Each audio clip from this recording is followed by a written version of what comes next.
Chapter 461, Becoming an S-Class Tower Farmer. Inside Delia's mental world. The place was filled with rotten trees, stagnant water, and decaying corpses. And then, damn it, everything should just rot.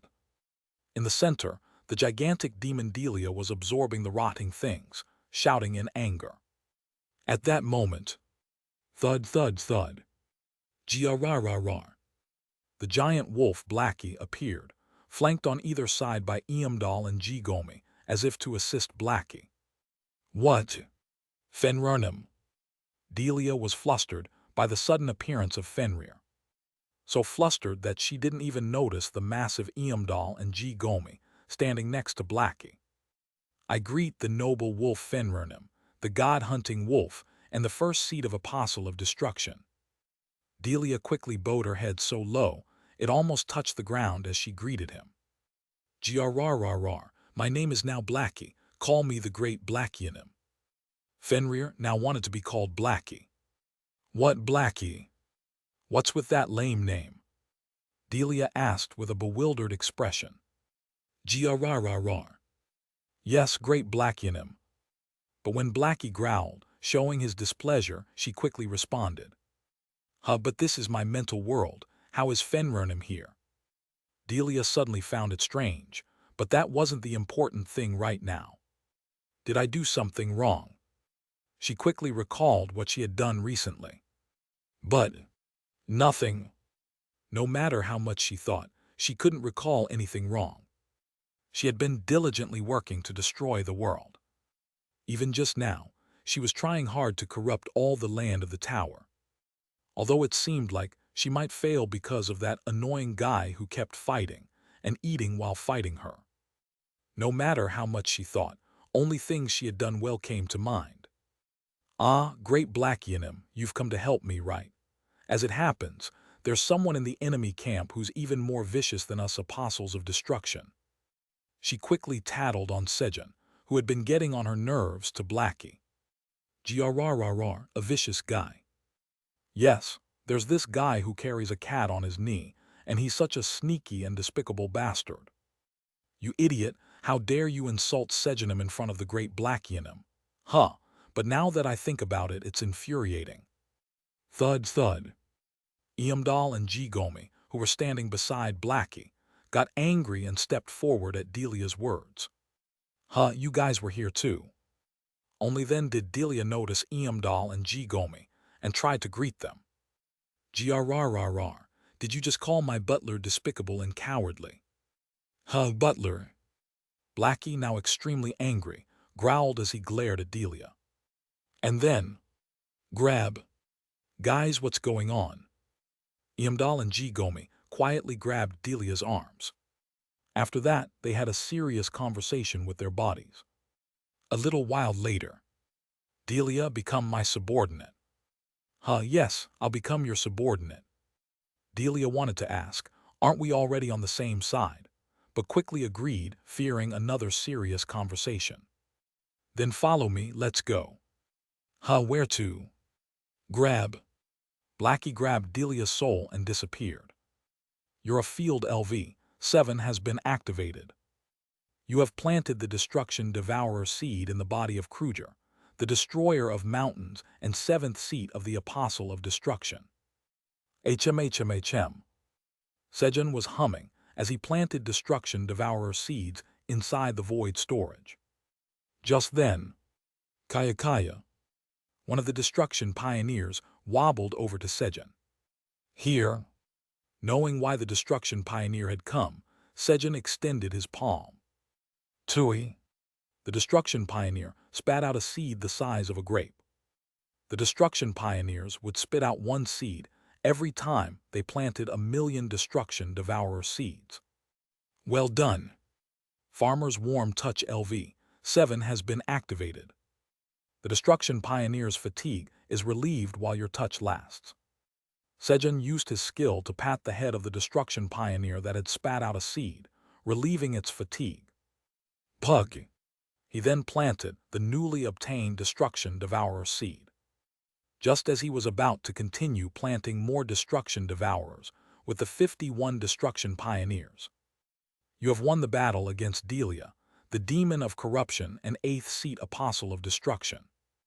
You have gained 1 achievement of courage. It's a remarkable victory. You have gained an additional achievement of courage. A message appeared. I did. I won. Sejun, bewildered and unsure of what had just happened, stepped outside. Kyung. Dad, Delia has stopped moving. Kyungi shouted, pointing at Delia. Delia, the demon of corruption and 8th seat apostle of destruction, who has lost her soul. What?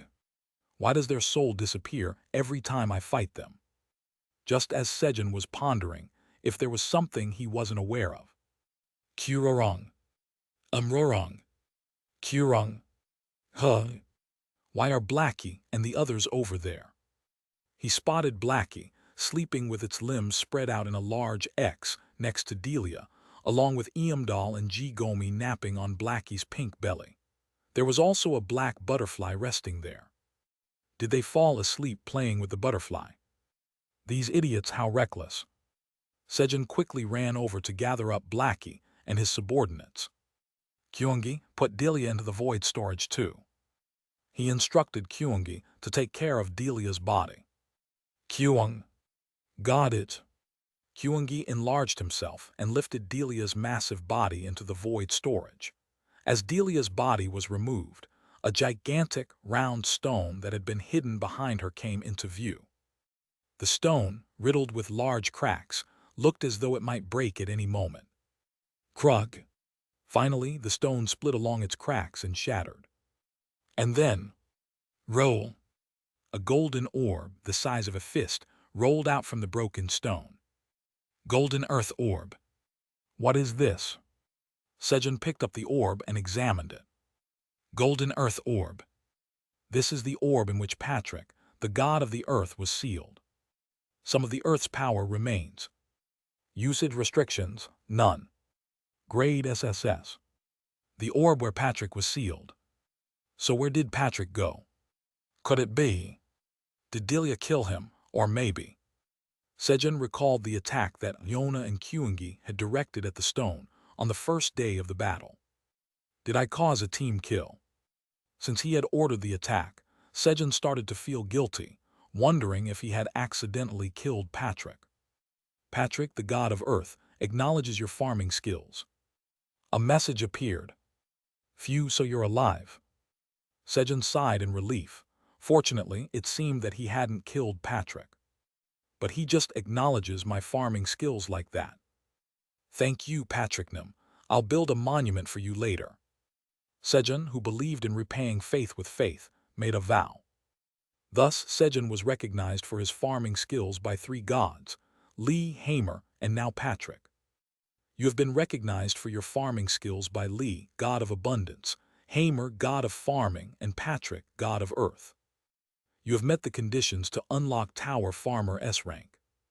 Your rank as a Tower Farmer A has increased. You have become an S-rank Tower Farmer. He finally became an S-class Tower Farmer. As your job rank increases, your job traits are strengthened. As your job rank increases, 1 job trait is added. Nearby crops will now absorb part of the damage you receive. Oh, nice. The crops will take some of the damage for me. Sejun, whose life had always been hanging by a thread whenever strong enemies appeared, cheered at the new job trait. Additionally, as his job traits were enhanced, all stats that increased when he created new crop varieties went up from 10 to 20, and the percentage of stats borrowed from subordinate tower farmers increased from 0.3% to 0.5%. According to your job traits, you borrow 0.5% of the stats of White Tower's tower farmer, Ajax Maimb. Thanks to this, Sejun was able to borrow an additional 0.2% of the stats from the 5 tower farmers under his command, raising his total stats by around 2,000. Happy good. As he was rejoicing, you have completed the quest. As a reward for completing the quest, level 101 is unlocked. As a reward for completing the quest, all job skills have increased by 1 level. As a reward for completing the quest, you have acquired the job skill Crop Miniaturization LV. 1. Quest completion messages appeared, making Sejun even happier. That enough, will you let me go now? Patrick, who had been watching Sejun from afar, looked at the roots binding him and spoke. Then, yes, Patrick Nim, thank you for acknowledging my master's farming skills. Flamey expressed gratitude to Patrick while unbinding the roots that were tied around him. I see, but Flamey, did you really have to do it this way? Patrick asked in a slightly disappointed voice, noticing Flamey's sudden polite attitude. Patrick had been freed from his seal when the stone broke due to the attacks from Iona and Kyungi. Even without this, he had intended to acknowledge Sejun's farming skills as a way of repaying the great help Sejun had provided him. Of course, if Sejun's farming skills had been utterly terrible, Patrick might have hesitated a bit, but that wasn't the case. No, they were excellent. They were good enough to acknowledge without any conditions. And then there was Flamey, who had helped him after he was freed from the seal. When the seal was broken, the surrounding area was filled with the power of corruption, trapping Patrick so he couldn't escape. At that moment, Yap, hold on with this flame, my master will come to save you. A small root of Flamey sprouted from the ground and lent him a purifying flame that could burn away the power of corruption. So, after the battle ended, Patrick had intended to inform Flamey of the location of land rich with the power of the earth, but more than that, please acknowledge my master's farming skills. Suddenly, Flamey wrapped tightly around him, both threatening and pleading for him to recognize Sejun's farming skills. I was going to do that anyway, after all the help I received from those two. Patrick had planned to not only recognize Sejun's farming skills, but also give him additional rewards before leaving. However, yes, of course, Flamey responded decisively, as if there was no other way. The minds of gods are fickle. Because of Hamer, the god of farming, Flamey had little trust in the gods. Crop Miniaturization LV. 1. Reduces the size of crops by 20%. The crops will retain their original abilities, even if their size is reduced. This is good. Lately, Sejun had been struggling to eat more crops to get stronger, because his stomach would get too full. Sejun spoke after checking the skill. After checking out his newly acquired job skill. Atheanim it's Majin. Urin, who was gathering lightning-struck wood and thunderstones nearby, discovered Majin and Avis buried in the ground with only their faces exposed. Flamey had protected Majin from Delia's power to ensure Theo would collect his money. Puhuhut, so how much do we need to collect meow? Yuhuhuhu, 33 trillion tower coins. Urin responded after adding up the debts from Avis, Madaf, and Nelly. Puhuhut, great meow. The money I can give to Chairman Park has increased, meow. Thwag swag. Theo, grinning widely, hit the back of Majin and Avis's heads to confirm they were unconscious, while grinning broadly. Puhuhut. Yuhiha. Afterward, Theo and Urin pulled Majin and Avis out of the ground and began to shake them down for money. Clang. Guys, we're heading home, so get back into the storage. Meanwhile, Sejun ordered the Destruction Devourers back into the Void storage. However, unlike when they arrived, the number of Destruction Devourers had increased significantly. Only 30 million had entered, and yet there wasn't enough room left in the storage. So he had no choice but to leave 70 million behind to be picked up later. Kai. Kai. The Destruction Devourers made crying noises when he tried to leave them behind. Kaying. Guys, don't worry, who's your leader? Kiki. Kaying.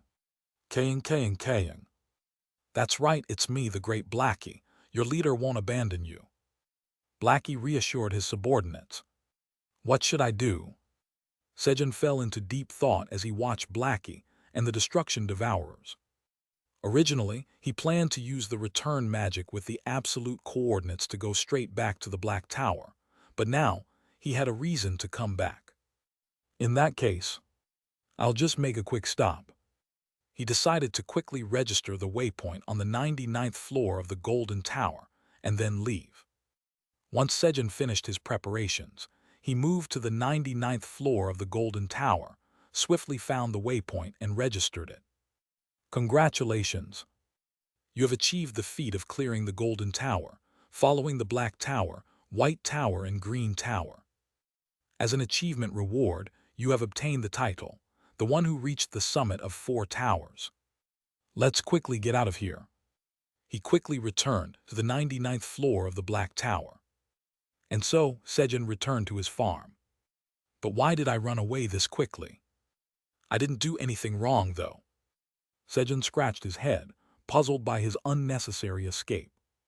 Chapter 462. What are you guys really?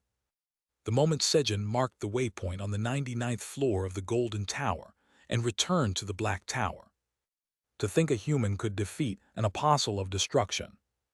The 9 leaders of the dragon race, gathered in the Golden Tower's administrator area, were still in shock. 15 days ago, when Sejun began fighting Delia, the demon of corruption and 8th seat apostle of destruction, has invaded the 35th floor of the Golden Tower. Wung wung. The administrator's crystal orb began to vibrate violently, sending out a blood-red alarm. What's going on? Artemis Yull, the administrator of the Golden Tower and the head of the Yull family, checked the crystal orb. And then, Tyr Ramter, come to the Golden Tower. The main body of Delia, the demon of corruption and 8th seat apostle of destruction, has appeared on the 35th floor of the Golden Tower. As per their agreement, he called Tyr, the leader of the great purple dragons, and Ramter, the leader of the great red dragons, who were on either side of the Golden Tower. An apostle of destruction has appeared on the 35th floor of the Golden Tower. Hearing this, Tyr and Ramter informed Kaiser and Kellyan that Apostle of Destruction had appeared in the Golden Tower. What? Apostle of Destruction appeared on the 35th floor of the Golden Tower, where our Sejun went. Then we'll go too. As the 4 leaders quickly flew to the Golden Tower, the other dragon leaders, curious, also came to the Golden Tower, resulting in all 9 dragon leaders gathering, though not for a meeting. And so, the 9 dragon clan leaders gathered in the Golden Tower's administrator area, watching the battle through the crystal orb. Initially, Artemis, along with the other 2 leaders, was prepared to intervene, expecting the extinction of all life on the 35th floor of the tower. Wait, let's watch a little longer. Our Sejun is still fighting. Yeah, you know our Sejun, right? The tower farmer of the Black Tower. After confirming that Sejun was unharmed, Kaiser and the other 4 dragons, Kellyan, Ramter, Tyr, Brachio, strongly insisted on watching a bit more. If the 3 leaders appeared on the 35th floor of the tower at that moment, Sejun's life could not be guaranteed. Given how well Sejun was holding up against the Apostle of Destruction, it seemed there would be no problem if the leaders did appear. But there was something off. Kaiser, who had seen Sunfish Sejun faint dozens of times, did not let his guard down. Moreover, since Sejun had recently brought back the body of the 7th seat of Apostle of Destruction, Kruger, and the 9th seat of Apostle of Destruction, Alice, from the Green Tower, it was worth trusting him. Although Brachio didn't seem to know about this. If Sejun were to defeat the Apostle of Destruction, Delia, in front of the other leaders, no one would be able to look down on our Sejun then. Thus, the decision to observe was made with a majority of 5-4. Fine, but if Delia so much as moves, we'll start the battle immediately. Artemis, seeing Delia unmoving, though uncertain of the situation, agreed to step back and observe. 1 hour later. What's this? For a human, he's holding up well. Hey now, what do you mean for a human? Why is our Sejun just for a human? Yeah, grave. Our Sejun may be weak, but he's not someone to be treated like that. At the words of the brown dragon Grave, Kaiser, Kellyan, Ramter, Tyr, and Brachio reacted fiercely. 1 day later. Tower farmer Park Sejun of the Black Tower has achieved the great feat of spreading the energy of creation in the Golden Tower. Some of the balance of the Golden Tower has been restored. With the message, the frequency of lightning strikes in the Golden Tower slightly decreased. Energy of creation. The blue mist was the energy of creation. The leaders realized that the blue mist emitted by the plants Sejun had planted was the energy of creation. Kuhaha, Artemis, you should be grateful to our Sejun. Yeah, what would you have done without our Sejun? Fuhaha, give Sejun some scales later. Thanks to this, the Sejun supporting dragons became even more boastful. 7 days later, the size of the red mist emitted by Delia, who was completely enveloped in blue mist, gradually decreased, as the tide of battle began to visibly shift in Sejun's favor. Ahem, shall we have a drink while we watch? You know the samyangju our Sejun made, right? Shall we? Duahaha, our Sejun also makes great snacks, doesn't he?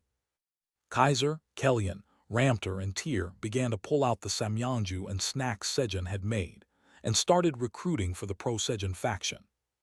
A few days later, while they were happily drinking, the 9 dragon leaders suddenly realized the battle was over as they saw Kyungi putting Delia's body into the void storage.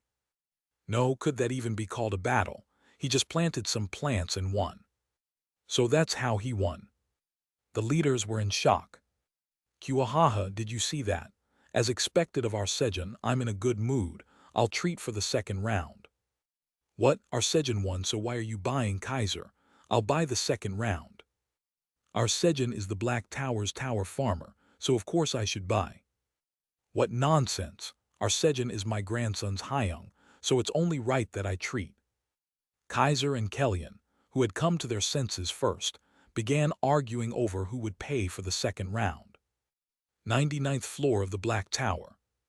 Sejun, who had come home and taken a nap, woke up. All right, let's give you a name. Puhuhut sounds good, meow. Sejun opened his nomming shop to decide on the name for the new black butterfly that Blackie had brought in. Done done. Hey, the time has finally come. That's right, it has finally come, that time. Why am I more nervous? Why is everyone acting like this? Gulp. Blackie and his subordinates were nervous at Sejun's words. At that moment. But before that, I think we need to have a serious conversation. What are you guys really? Sejun spoke heavily. Kaying. What we really are. No way. Has the butler noticed that we're apostles of destruction?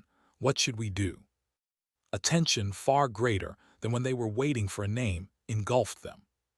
If they were found out to be apostles of destruction here, not only would their happy life disappear, they might be captured by the dragons, sealed away deep underground, or kicked out of the 99th floor of the tower and have to live a hungry life.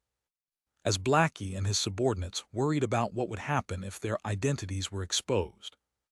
There really is something going on. Sejun was convinced as he watched Blackie and his subordinates avoid his gaze with their heads down. When he thought about it, it was strange. Blackie's voice that he heard when he lost consciousness from the dragons, overwhelming praise in the past. The Fenrir's core fragments that were absorbed whenever he woke up. Eamdal, who suddenly appeared, looking similar to Kruger, whom Blackie had brought. Blackie, who was unconscious when fighting the main body of the Apostle of Destruction Alice, and G. Gomi, who appeared after the battle and resembled Alice. And when Nellie, who had been refusing to answer, started answering in fear after Blackie and his subordinates slept around her. This time, too, the new black butterfly appeared beside Blackie and his subordinates, who were sleeping next to the soulless Delia. Although its appearance was different, it had the feel of Delia. Everything led to one conclusion.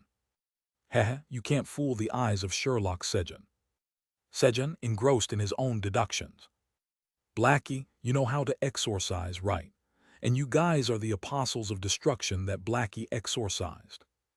He confidently pointed at Blackie and his subordinates, speaking as if identifying the culprit.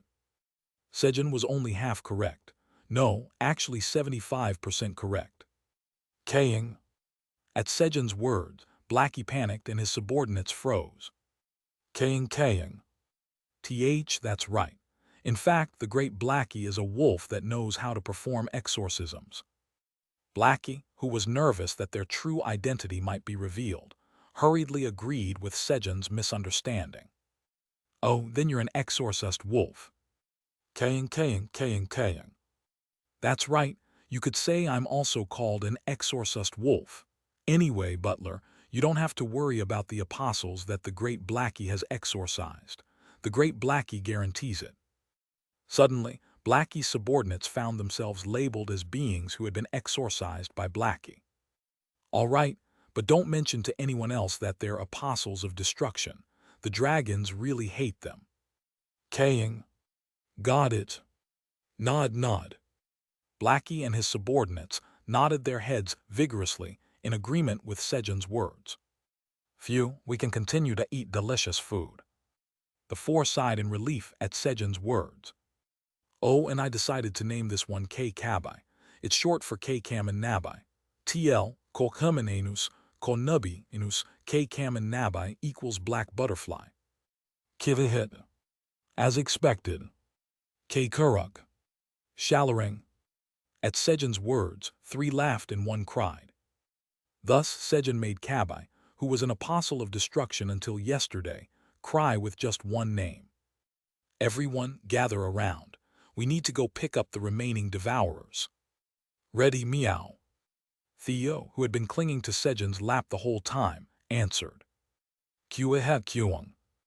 Hehe, I can charge the thunderbolt staff again. Kuangi also rushed over, holding the thunderbolt staff. Yona, who had a backlog of work due to being away for half a month, returned to the wizard tower as soon as she got back yesterday. Piat and Urin were undergoing special training with the Minotaur King. When Sejun arrived at the waypoint, Pio, Kuik, he saw the two, Piat and Urin, training hard, each holding up one of the Minotaur King's arms. Now that I've gotten stronger, I should be able to withstand two of the Minotaur King's fingers, right? Thinking about his increased stats, Sejun placed his hand on the red crystal. And then, moving to the 99th floor of the Golden Tower, he soon disappeared. 99th floor of the Golden Tower. So you're saying that an outsider appeared yesterday, knocked you out, and registered a waypoint? Yes, I'm sorry. Johan, the elf grand warrior who guarded the waypoint as the boss of the 99th floor of the tower, answered in a dejected voice to Cecilia's question. An outsider, this is a big problem. Cecilia's expression turned serious. Artemis Yull, the great golden dragon and administrator of the Golden Tower, extremely disliked outsiders coming to the 99th floor of the tower. So, except for a few who had Artemis's permission, none of the Golden Tower's residents came up to the 99th floor. This was to avoid incurring Artemis's wrath. But someone came here, defeated Johan, the boss of the 99th floor of the tower, and then disappeared. If Artemis found out about this, it would be a major issue. For both the outsider and for them. The outsider who had invaded the 99th floor of the tower would undoubtedly face Artemis's wrath, but they who had failed to properly manage the 99th floor would not be free from that wrath either. We'll have to take responsibility. The only fortunate thing was that Artemis had not noticed yet. Luckily, it seems Artemis Nim hasn't realized it, as long as the outsider doesn't appear again. Please don't appear again. As Cecilia was praying earnestly. You have arrived on the 99th floor of the Golden Tower. Hey. Suddenly, Sejun appeared. Capture him. Yes. Cecilia hurriedly gave instructions to the elves who had come with her, but clink. Meow, you can't touch Chairman Park, meow. Kuang. If you touch Dad, Kuangi won't stand still. With the appearance of Theo and Kuangi, the situation was quickly resolved. And then, Puhuhut slaves, meow. Indeed, when you're with the great Chairman Park, you end up with lots of slaves, meow. Stamp. Theo eagerly stamped the 5 towers, slave seal on the foreheads of the elves who had been subdued while praising Sejun. As a result, the beautiful elves now had a cute paw print of Theo's on their foreheads. And then, meow, the money keeps coming out, meow. Press. When Theo stamped Cecilia, who continued to produce money about 10 times. Guard Theopark has enslaved Cecilia, the Golden Tower's tower farmer. While Guard Theopark has Golden Tower's tower farmer Cecilia as a slave, you can command Golden Tower's tower farmer Cecilia. Due to your job trait, you will borrow 0.5% of Cecilia's stats. Strength increases by 15, stamina by 10, agility by 55, and magic power by 45. Messages appeared in front of Sejun. She was a tower farmer. Come to think of it, he remembered hearing Cecilia's name from the raccoon tribe he met at the harvest festival in the past. They said she grew rice and wheat, right? Cecilia, lead me to your village. Hehe, I should ask for a few wheat seeds. Sejun, excited at the thought of growing wheat and having an unlimited supply of flour, grinned. Yes. Cecilia obediently guided Sejun. A little later. Great Golden Dragon, please save us. Suddenly, the elves knelt down in front of the Golden Dragon statue, pleading. Huh? Did they trick me? Sejun, startled by the sight of the Golden Dragon statue in front of him, was about to flee using the dragon horn's return bracelet when. Welcome, Park Sejun, tower farmer of the Black Tower. Artemis warmly welcomed Sejun. And then, we're doomed. The kneeling elves began to tremble in fear. Chapter 463. Hee. It's okay for the Great Blackie to do bad things. Golden Tower Administrator's Area. KRR, this is good. After taking a bite of a rolled omelet and washing it down with a glass of samyeonju, Artemis let out a sound of satisfaction. The samyeonju cleanly cut through the oiliness while harmonizing with the food without ruining the egg's flavor, delighting his tongue. Next, I should try it with the stir-fried squid.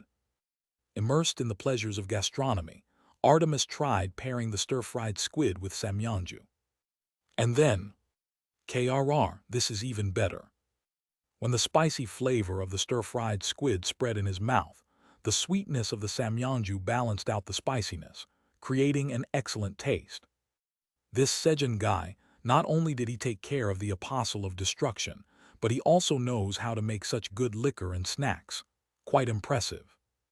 Artemis, who was getting excited over the delicious liquor and snacks, felt his affection for Sejun steadily rising.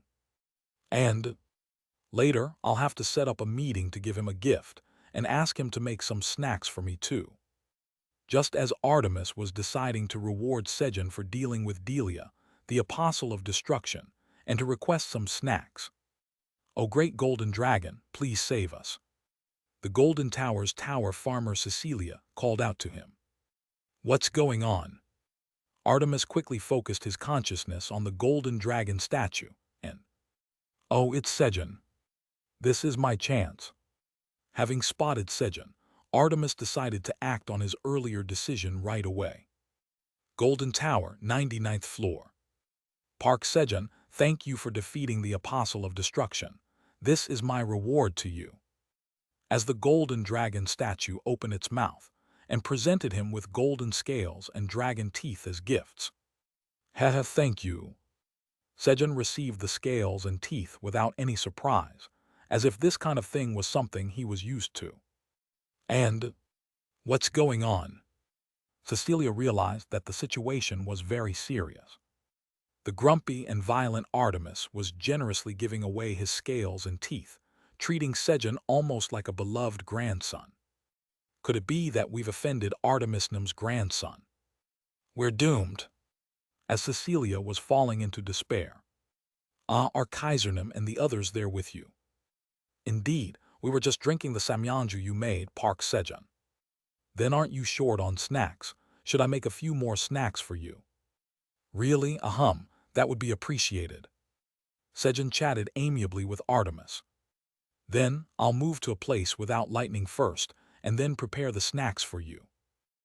In that case, Cecilia, guide Park Sejun to the village. Provide him with everything he needs. What? Yes, I'll do that. What a relief. He was the one who grew those magical cherry tomatoes. Thinking about it, Artemis's grandson's name was Hocus Yul. Through their conversation, Cecilia realized that Sejun was not a great dragon but a tower farmer from the Black Tower who had grown the magical cherry tomatoes she obtained from the Harvest Festival, and she answered in relief.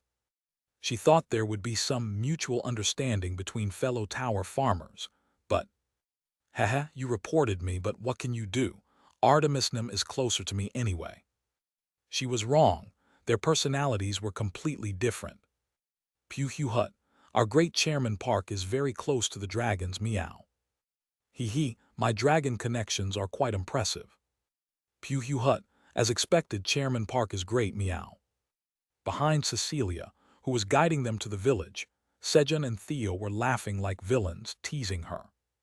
And, Kyung, did the elves report it on Dad? I'm gonna punish them. Having been unaware, Kyungi suddenly realized that Sejun had been caught in a trap and roared in anger, calling for the thunderbolt staff floating in the sky. Kyungi, calm down. Dad already took care of everything. Pew Hu Hut, that's right, meow. The great Chairman Park handled everything, meow. Kyung. Really, that's too bad. Kyungi, hearing the words of Sejun and Theo, sent the thunderbolt staff back into the sky with a disappointed expression. A moment later. This is our home, narrow village. Cecilia guided Sejun into a huge cave. The ceiling of the cave was covered so densely with glowing mushrooms that the walls were almost invisible, and on the ground there were cherry tomatoes, rice, and wheat planted. First, guide me to a spacious area. Yes. With that, Sejun was guided to an empty plot of land. Land moving. Using Myler's hoe, he created a cooking area. Clang. He then opened the void storage to take out the ingredients needed to make dishes. Kying. Listen up, everyone. The butler thinks you all are apostles of destruction exorcised by me, the great Blackie, so you can't do any bad things from now on. Got it? Yes. K. Kurug. Shallering. Inside the void storage, Blackie gave a stern warning to Eamdal, G. Gomi, and K. Kaba. Kying. Good, now each of you, tell me how you're going to help the butler from now on. He made his subordinates think about ways to assist Sejun. This was because Blackie wanted to be of great help to Sejun so that even when Sejun later found out he was Fenrir, the wolf who hunts gods and the first seed of the apostles of destruction, he wouldn't be kicked out. I plan to make a dalsot for Sejun Nim. TL, if you don't remember, dalsots are basically stone pots. Kidahit Kying. Hee, Eamdal, that's a good idea. The butler will like it. K. Kurug. I'm going to make protective clothes for Sejun Nim, using my spider silk. Kidahit Kying.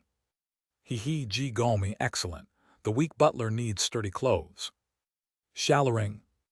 I will help Sejun Nim by deliciously fermenting the food he makes. Kidahit Kying. Hee, K. Kabai, good thinking. You're all outstanding. Keep thinking of ways to help the butler. After his subordinates had finished reporting. I'm hungry after talking so much.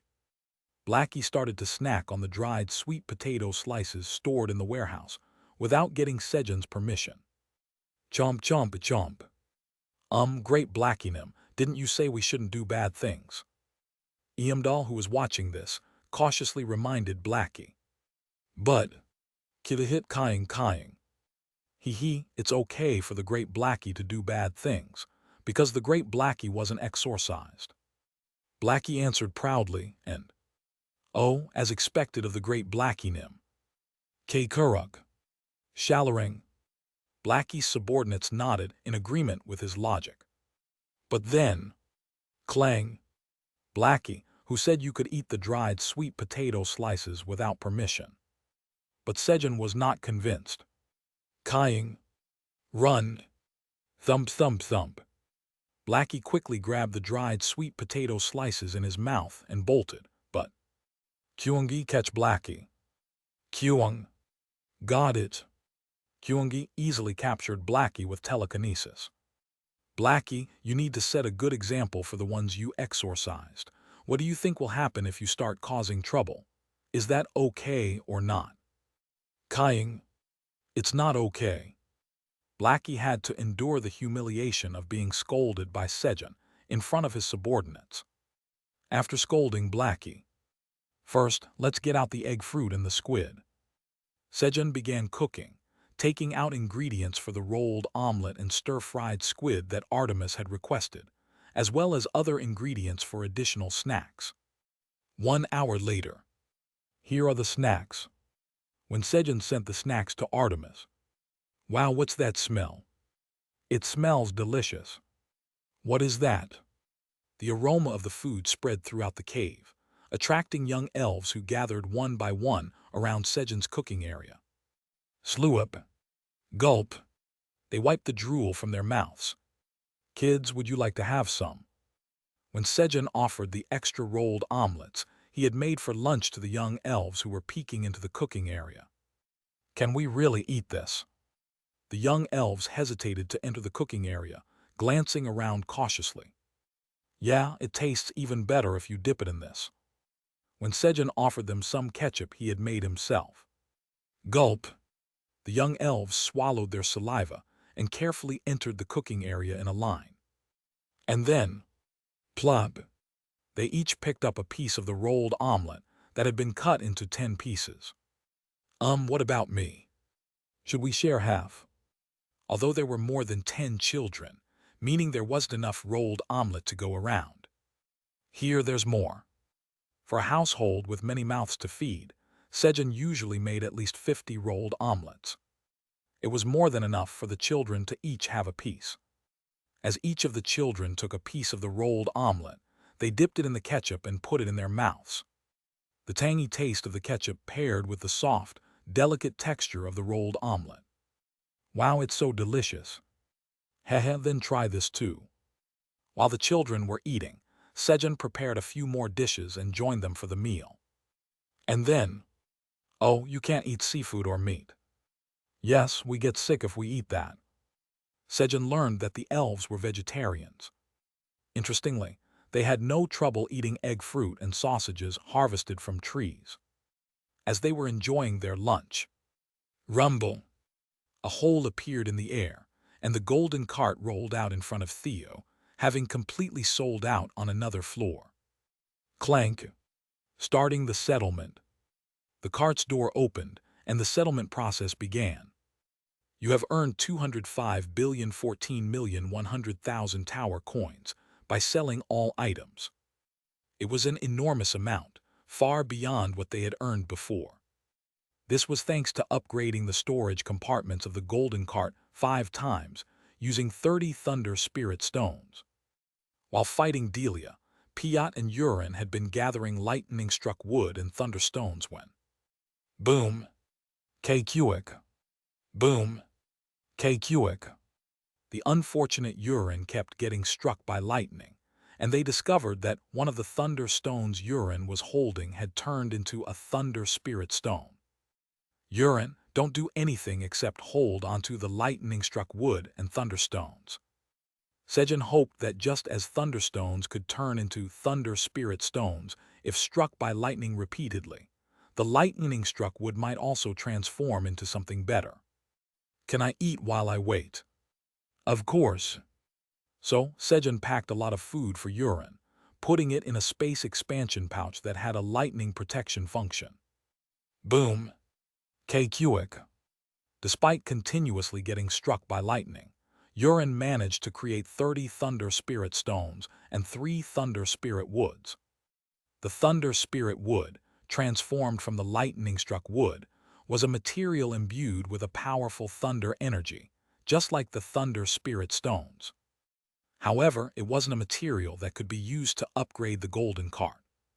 So Sejun had planned to sell it later, but then the automatic cart wandering between the Black Tower and Golden Tower has completed 10 successful journeys, unlocking a new upgrade option. By using 3, 1 plus 2, Thunder Spirit Woods. You can upgrade the automatic cart wandering between the Black Tower and Golden Tower twice, increasing the variety of dishes it can sell. Would you like to upgrade? The message appeared on the cart's door. Dishes? Yes, I'll do it. When Sejun placed one Thunder Spirit Wood into the cart's storage compartment. Crackle! The Thunder Spirit Wood emitted sparks of electricity and then vanished. And then, the automatic cart wandering between the Black Tower and Golden Tower has been upgraded twice, allowing it to sell 3 different dishes. If you input a recipe into the automatic cart wandering between the Black Tower and Golden Tower, and all the ingredients for the recipe are present in the storage compartment, it will automatically prepare the dish. The Golden Cart could now automatically cook and sell dishes. Just input the recipe. Is it really that simple? Sejun placed his hand on the door, intending to write the recipe for pancakes, a dish he often made. Loading recipes registered under Cooking LV. 9. The recipes Sejun had registered over time appeared. And then, I'll input the recipes for pancakes, rolled omelet and cherry tomato juice. Sejun entered the recipe for the dishes that were popular among the young elves into the Golden Cart. Once he had filled the Golden Cart with the ingredients needed to make the dishes. Could we maybe have some food too? One of the adult elves, who had been hesitantly peeking into the cooking area, mustered up the courage to speak up. Hut, elves, you are welcome here, meow. Rumble. Theo personally pulled the Golden Cart and parked it outside the cooking area. Hut, if you put money in here, food will come out, meow. If you don't have money, come over here, meow. If you receive this stamp, you can eat 3 meals a day for free, meow. While teaching the elves how to use the Golden Cart, Theo subtly tried to turn them into his slaves. 10th Tower Administrator's Area. SRRRK. I've finally returned. Patrick, the god of Earth and the administrator of the 10th Tower, looked around as he spoke. And then, Hamer, get over here immediately. How dare you tarnish the name of a god? Patrick, who had heard why Flamey distrusted gods before coming here, called for Hamer, the god of farming and sub-administrator of the 10th Tower. Chapter 464, You Were Still Waiting. Hut, I took a lot of stamps, meow. Chug. With a proud expression, Theo returned after stamping with the 5 towers, slave seal, and clung to Sejun's knee. Pad. Haha, Vice Chairman Theo, you did well. Sejun quietly patted Theo on the head. Thanks to Theo, Sejun now commanded 1,000 slaves, and all his stats increased by 10. After a while, let's get up now. As Sejun stood up, Kyung. Got it. Kyungi, who had been dozing off beside Sejun after lunch on the ground, clung to Sejun's waist. Are you leaving now? When Sejun came out of the kitchen, Cecilia, who had been standing in line in front of the Golden Cart to receive food, quickly ran up to him. Yes. Then I'll escort you to the waypoint. It's okay. By the way, what about the wheat seeds I mentioned? Here they are. I put in about 1,000 of them. At Sejun's words, Cecilia took out a small pouch made of plant stems from her bosom. Thank you, and if you plant these in your fields, they'll be helpful. Sejun, after receiving the wheat seeds, handed Cecilia a sack of kidney bean of soil fertility. These were sent by Auric yesterday, as he began harvesting the kidney bean of soil fertility from the Brown Tower. Of course, Sejun wasn't in a hurry, so he intended to receive them when the temporary storage was full, but the slave from the Brown Tower says he's always harvesting diligently with a grateful heart for Sejunim, and sends 10,000 kidney bean of soil fertility. Auric had sent them to show Sejun that he was working hard. Indeed, Auric was quite sly. Thanks to that, Cecilia obtained the precious beans that could enhance the land's fertility. Thank you. Cecilia expressed her gratitude to Sejun. Then I'll be going. As Sejun left, it restores the land's fertility. After confirming the option of the kidney bean of soil fertility, Cecilia hurriedly planted the beans in the field. And then, you have planted crops belonging to Park Sejun, the tower farmer of the Black Tower, without permission, who holds the exclusive cultivation rights. According to the laws of the tower, Cecilia, the tower farmer of the Golden Tower, will now be Park Sejun's slave for the next 100 years. As Park Sejun is already commanding Cecilia, the tower farmer of the Golden Tower, the slave period has been extended by an additional 100 years. Cecilia became a legitimate tower slave that Sejun could summon. It has been confirmed that Cecilia, the tower farmer of the Golden Tower, planted kidney bean of soil fertility without permission. I forgot. On his way to the waypoint, Sejun looked at the message and spoke in an apologetic tone. However, what are you talking about, Meow? I forgot to give permission to plant the kidney bean of soil fertility. Meow, did you really? You must feel very sorry for Cecilia, Meow. Of course I'm very sorry indeed, hehe. But Sejun's face showed no signs of remorse. Pew hut. As expected, Chairman Park is great, Meow. I learned something new from the great Chairman Park again today, Meow. Haha, even if it was a mistake. It was amazing that you thought of stamping the elves in exchange for 3 meals, Vice Chairman Theo. Pew hut. It's all thanks to the great Chairman Park who taught me, Meow. It's all because Vice Chairman Theo is excellent. Pew hut. Hazeli. Complimenting each other, Sejun and Theo arrived at the waypoint. Vice Chairman Theo, go on in. Clunk. As Sejun opened the void storage and spoke. Got it, Meow. I'll be the first to go, Meow. Theo quickly sat down in front of the door in a bread loaf position, waiting. At that moment, Keikirorong, Ayurorong, Keikurorong, Sharorong. The sound of Blackie and its subordinates snoring could be heard from inside the void storage. Blackie and his subordinates had been dozing off, lying stretched out right in the middle of the void storage as soon as they finished lunch. Kurorong. Sejun carefully lifted Kyungi, who had fallen asleep clinging to his waist, and laid him down next to Blackie. Clunk. He closed the door of the void storage. Then, chug. He placed his hand on the red crystal and called up the waypoint list to move to the 35th floor of the Golden Tower. 10th Tower Administrator's Area. Shiver. Patrick Nim, what did I do wrong to deserve this? Hamer, who was kneeling and barely holding up a massive stone with his trembling arms that seemed large enough to cover the sky, asked in an aggrieved voice. The stone Hamer was holding was called a soul-pressing stone, which could inflict agonizing pain by crushing the soul of a god. What, Hamer, you don't know what you've done wrong? Patrick was enraged at Hamer's question. Thud. Arg.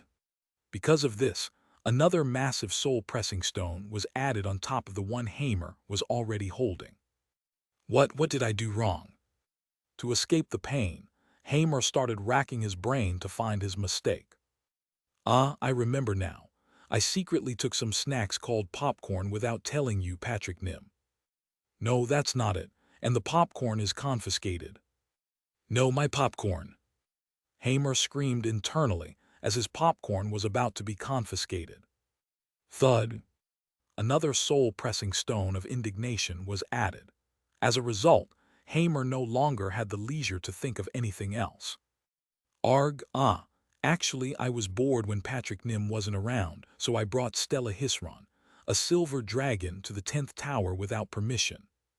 He started confessing all the wrongs he could think of. Actually, I found a fragment of the door leading to the 10th Tower, and I was supposed to inform those who passed the trial of the 10th Tower about it, but I didn't because I was too lazy to tell. Recently, I tried to deceive the tower farmer to get some snacks. Is this not it either? Patrick Nim, I really don't know. Just tell me, please, boo-hoo. Finally, Hamer broke down and began to cry in desperation. That's right. That's exactly what you did wrong.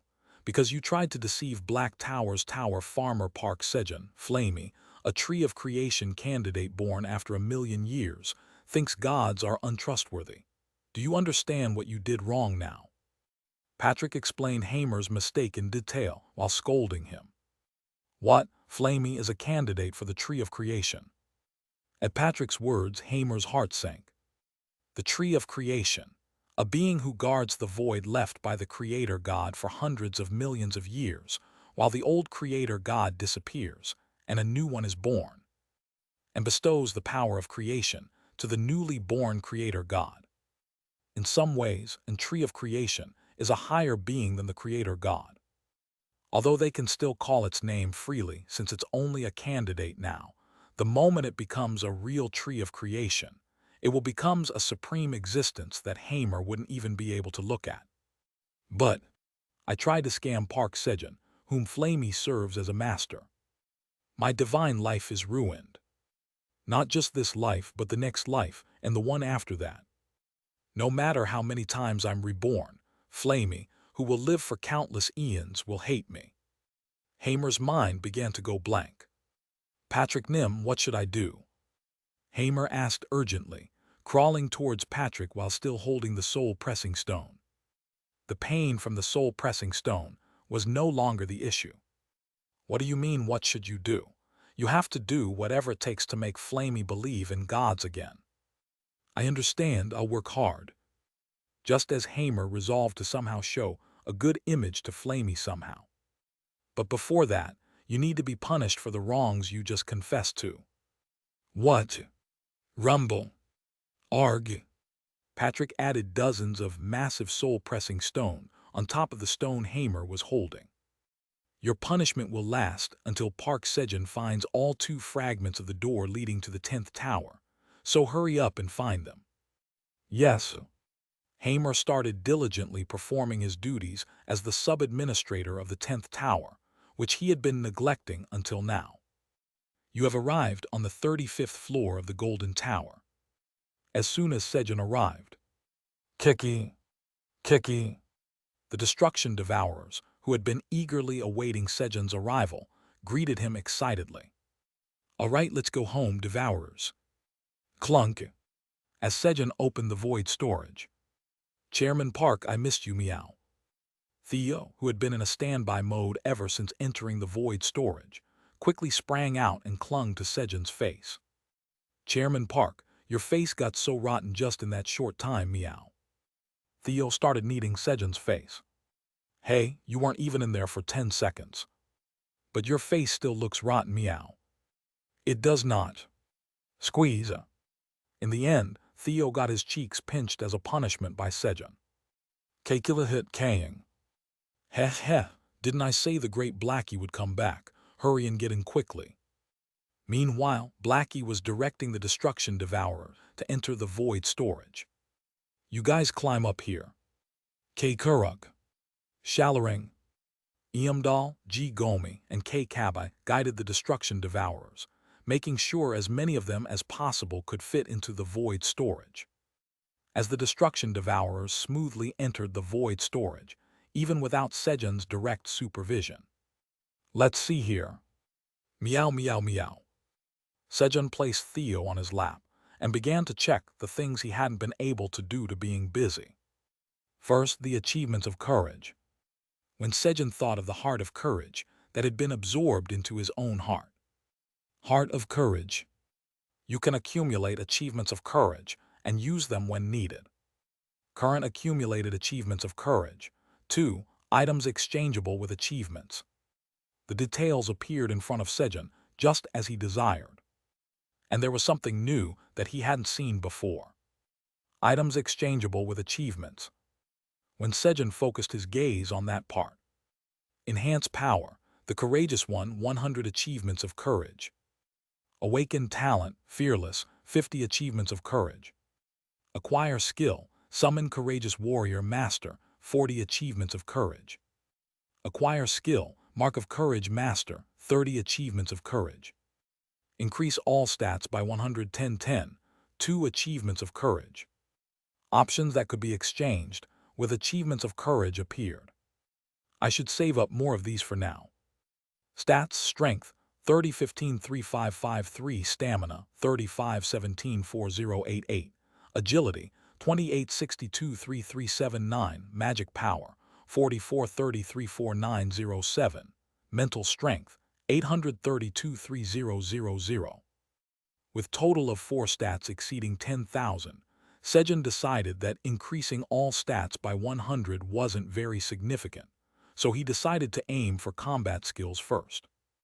Next, Sejun took out the golden earth orb that had sealed Patrick from his pocket. He had checked it before, but as time passed, he felt the orb was becoming more golden in hue. At first, he thought it was just his imagination, but the golden color was indeed growing more vivid over time. And then, Golden Earth Orb. This is the orb that once sealed Patrick, the god of Earth. It still contains some of the Earth's power. Patrick, the god of Earth, left a part of his power, Earth's resting place, in the orb to express his gratitude to Park Sejun of the Black Tower for rescuing him. Even if the Earth's power is used, it will continue to replenish itself. Usage restriction, none. Grade. As Sejun had suspected, there was a change in the Golden Earth Orb. To enhance Flamey's trust in the gods, Patrick had gone out of his way to infuse a portion of his power into the orb. Oh, Patrick Nim, thank you. I'll build 2 achievement monuments for you. The name, Twin Achievement Monuments. Thanks to this, Patrick became the first god to receive the honor of having the first ever twin achievement monuments from Sejun. And so, Sejun decided to build twin monument statues for Patrick when he returned home. Lastly, he checked his skills.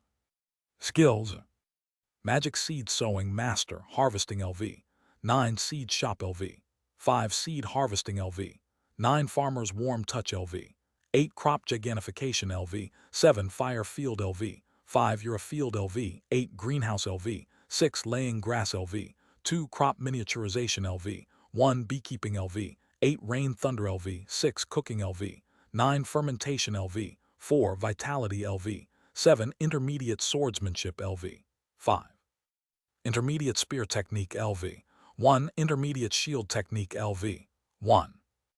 After completing the job quest, all of his job skills had increased by 1 level, and the Magic Seed Sowing skill had reached Master. For the first time, Sejun had mastered a job skill, while mastering a skill typically signifies the end. Pug. You have planted a Destruction Devourer seed in magic-infused land. Your job experience have slightly increased. Your proficiency in Magic Seed Sowing Master has slightly increased. Despite being a master skill, the proficiency of Magic Seed Sowing continued to rise. Is there a next level? Sejun thought that perhaps fulfilling certain conditions might unlock the next stage. At that moment, Kaying. Guys, trust your leader. The Great Blackie will return soon, so just wait a bit longer. Kiki. As there wasn't enough space in the void storage, Blackie was barking enthusiastically to reassure the Destruction Devourers. I better hurry and get this done. Let's go. Sejun quickly put his companions into the void storage and returned to the Black Tower. The outskirts of destruction. Damn it, are there really so few who follow me? Halfas, who had been waiting for the Apostles of Destruction for 3 weeks, was on the verge of giving up. Thud.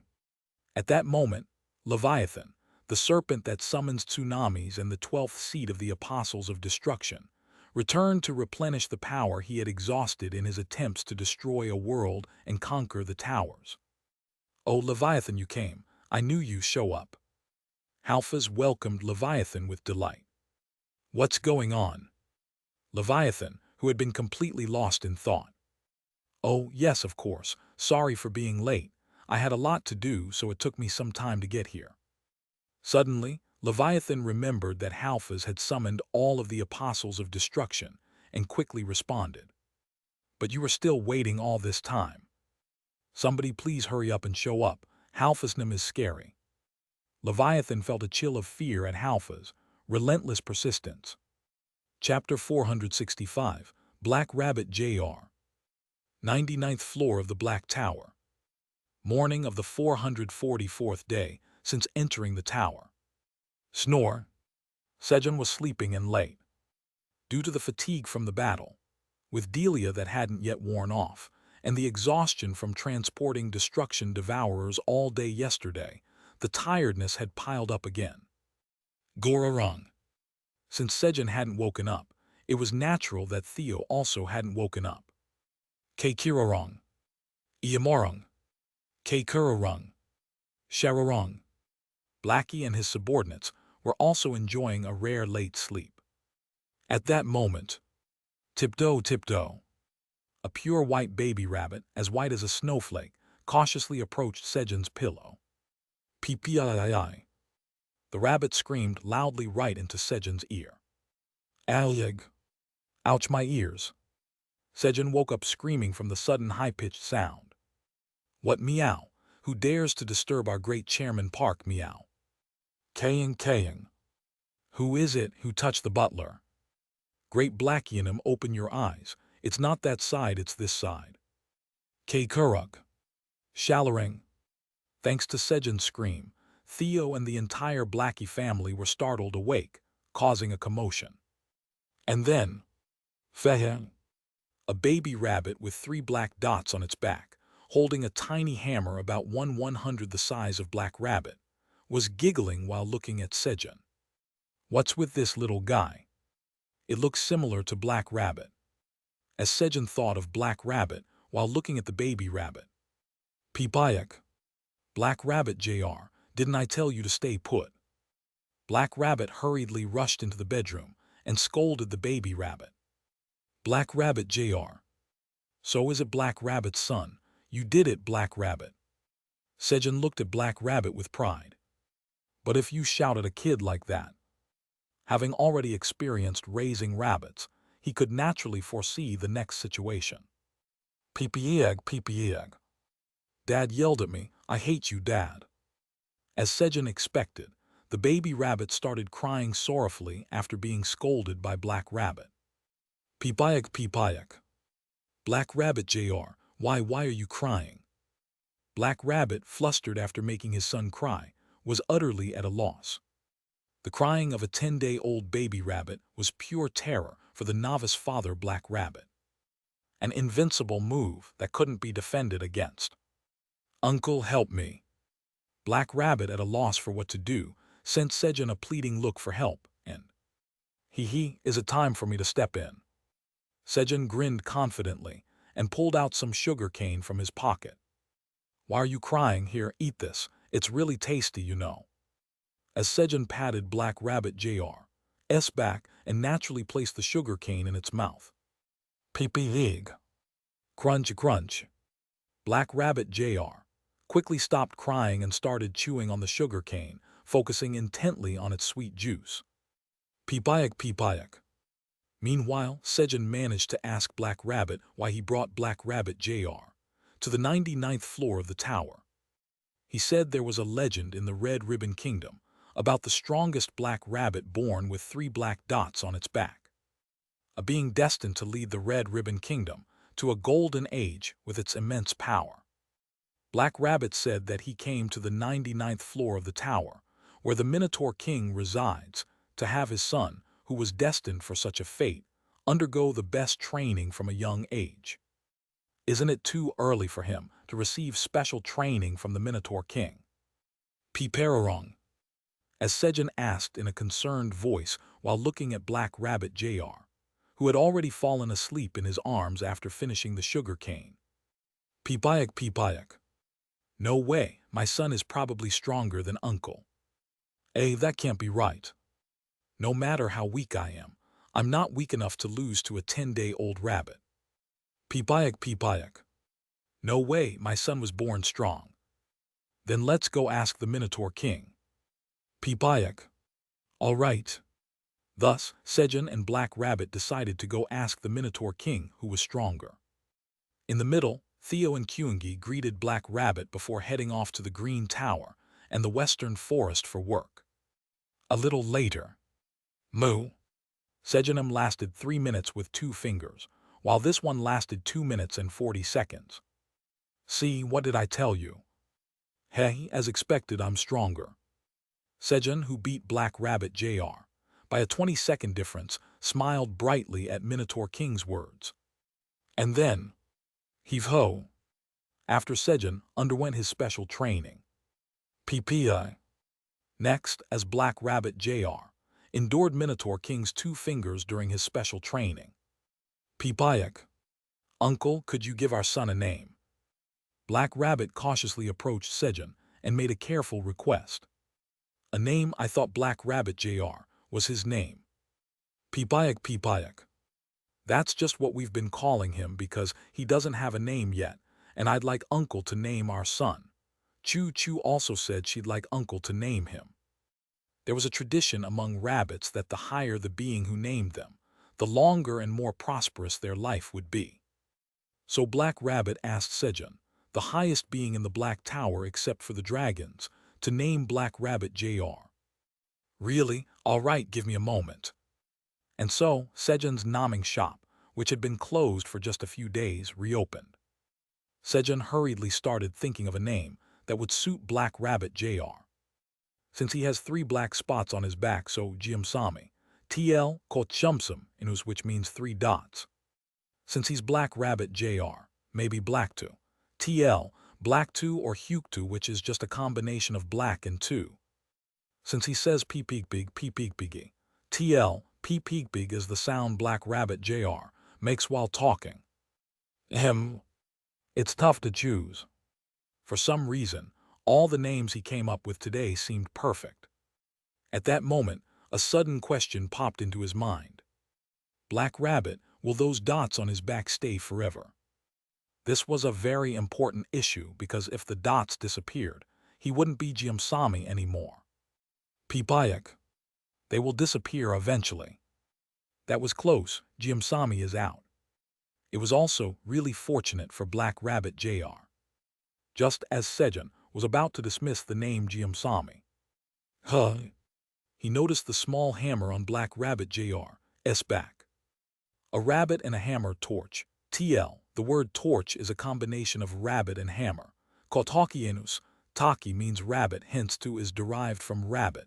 Komunchienus, manche means hammer, so kai is derived from hammer, making it tache, kotachienus, which is a Korean transliteration for English word torch.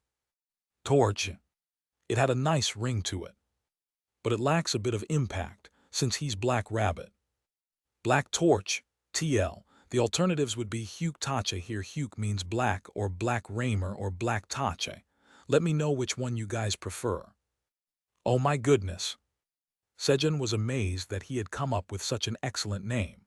A thrill ran through his whole body and he got goosebumps.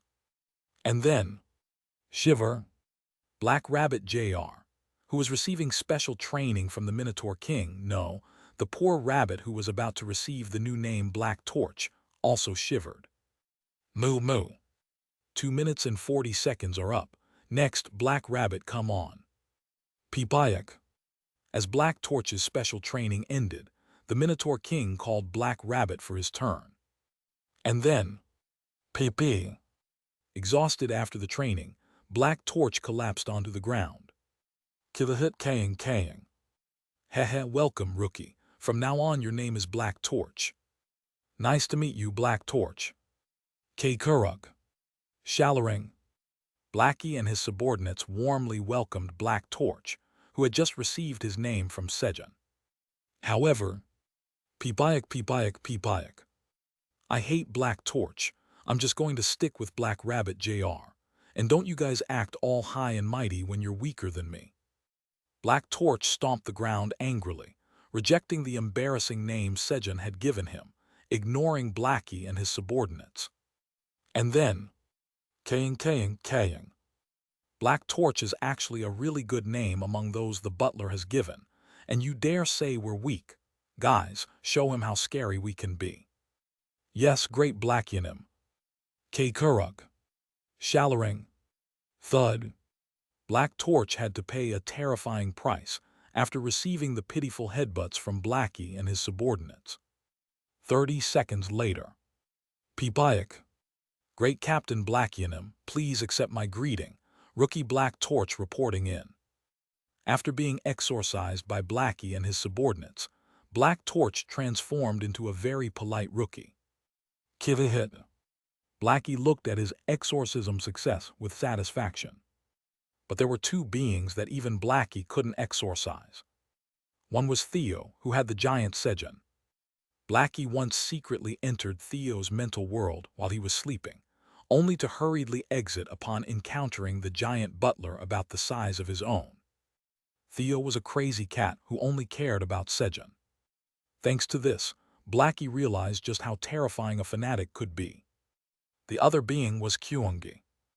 Inside Kyungi, a red bear with terrifying power was curled up, sleeping. SRRRK. The bear slightly opened its right eye, as if annoyed by Blackie's appearance in the mental world.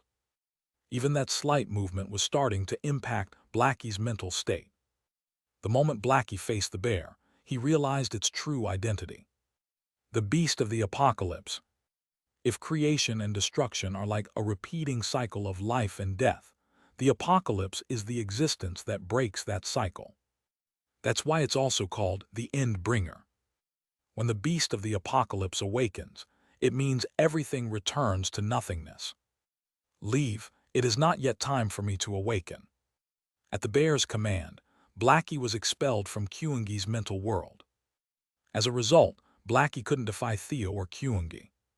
Theo was crazy and unpredictable, while if the entity inside Kyungi were to awaken, his happy life would come to an end. As Blackie was lost in thought for a moment while looking at the rookie. Moo. Done. Pipayak. Thank you for your hard work. Black Rabbit, who had endured the Minotaur King's punches with his own 2 fists for 10 minutes, bowed to the Minotaur King. Then, Pipayak. Uncle, I'll be back in about a week. Black Rabbit prepared to go down the tower with Black Torch. Since Black Torch was still growing, he couldn't undergo the Minotaur King's special training every day.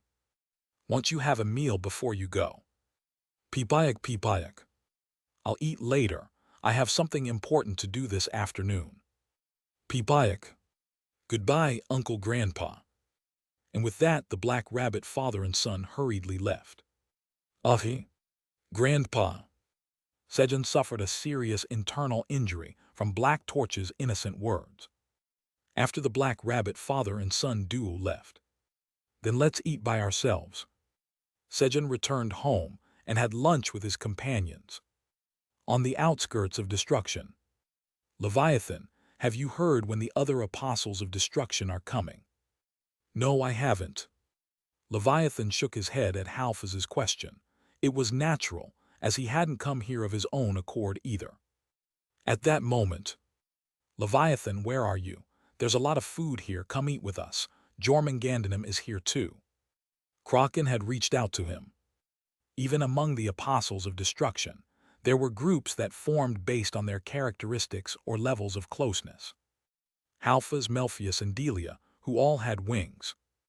Jormungandr, Hydra, and Leviathan, who were all snakes, along with Kraken, who was close to Leviathan as they were both sea creatures. They were called the Wing Faction and the Snake Faction. Meanwhile, Fenrir, Kruger, Violet, Alice, and Shasha, who preferred to act alone, were simply categorized as the Solo Faction. Kraken, help. Tell Jormungandr that I'm with Halfasnim, so hurry and come over. Just as Leviathan was asking Kraken for help. I feel Kruger's presence here. Violet, the crystal giant of destruction, and the 11th seed of the Apostle of Destruction, followed Kruger due to their shared rock attributes. A fragment of Violet was moving from the 72nd floor of the Black Tower towards the upper levels, following Kruger's energy. And then, this time I'm sure, it must be here. Pio? Really? That's Urin, who was leading the way while boasting loudly to Piot, encountered them from the opposite direction. You're a field, LV. 8 has been activated. The seed of the Destruction Devourer has been planted in the body of Kruger, 7th seat of the Apostle of Destruction, the Destroyer of Mountains. After lunch, Sejun was planting Destruction Devourer seeds in the void storage. Kaya Kaya. Kaya Kaya. Around Sejun, 70 destruction pioneers were diligently planting destruction devourer seeds. And then, Kilahit Kang. He, everyone devour it all. Kiki. Under Blackie's command, the destruction devourers were eagerly consuming the energy of destruction. Gulp, gulp. The energy of destruction they digested began to transform into a blue mist, which started mixing with the atmosphere of the 99th floor of the tower. At that moment, SRRRK. Come. Some of that energy seeped into Pottery's branches. Pop. It's done, I finally did it. Pottery exclaimed in delight, having absorbed the energy of creation to produce a grape cluster resembling an altar. How long and arduous had this journey been? Countless hours of scorn and humiliation when Flamey nagged that it couldn't make an altar. Under Flamey's relentless pressure, Pottery had finally absorbed enough of the energy of creation to create a bountiful grape cluster altar that could hold a harvest festival. As Pottery was rejoicing, "Now that it's made, you should quickly inform Master. What are you waiting for?" Flamey's voice echoed. Flamey had undergone a rapid increase in level and power after passing one of the 3 trials needed to become a tree of creation a few months ago. Because of this, Flamey could no longer appear in front of Sejun and had pressured Pottery into creating the altar for the Harvest Festival as a means to meet with him. With the help of the Harvest Festival, Flamey hoped to appear before Sejun just as Aileen had done in the past. "Sejunum, please harvest this." Worried about receiving more pressure from Flamey, Pottery hurriedly called out to Sejun. A little while later, plug. As Sejun harvested the grape cluster altar. "You have harvested the bountiful grape cluster altar. Your job experience has greatly increased. Your proficiency in harvesting LV9 has greatly increased. You have gained 10,000 experience points."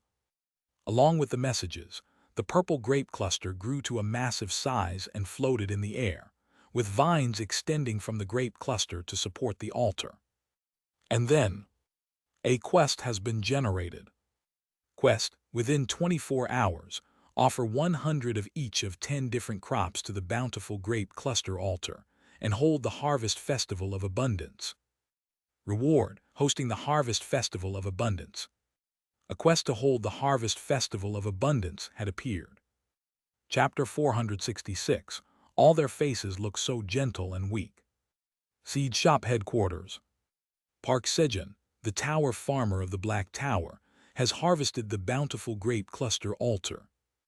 If Park Sejun, the tower farmer of the Black Tower, completes the Harvest Festival quest within 24 hours, the Harvest Festival of Abundance will be held.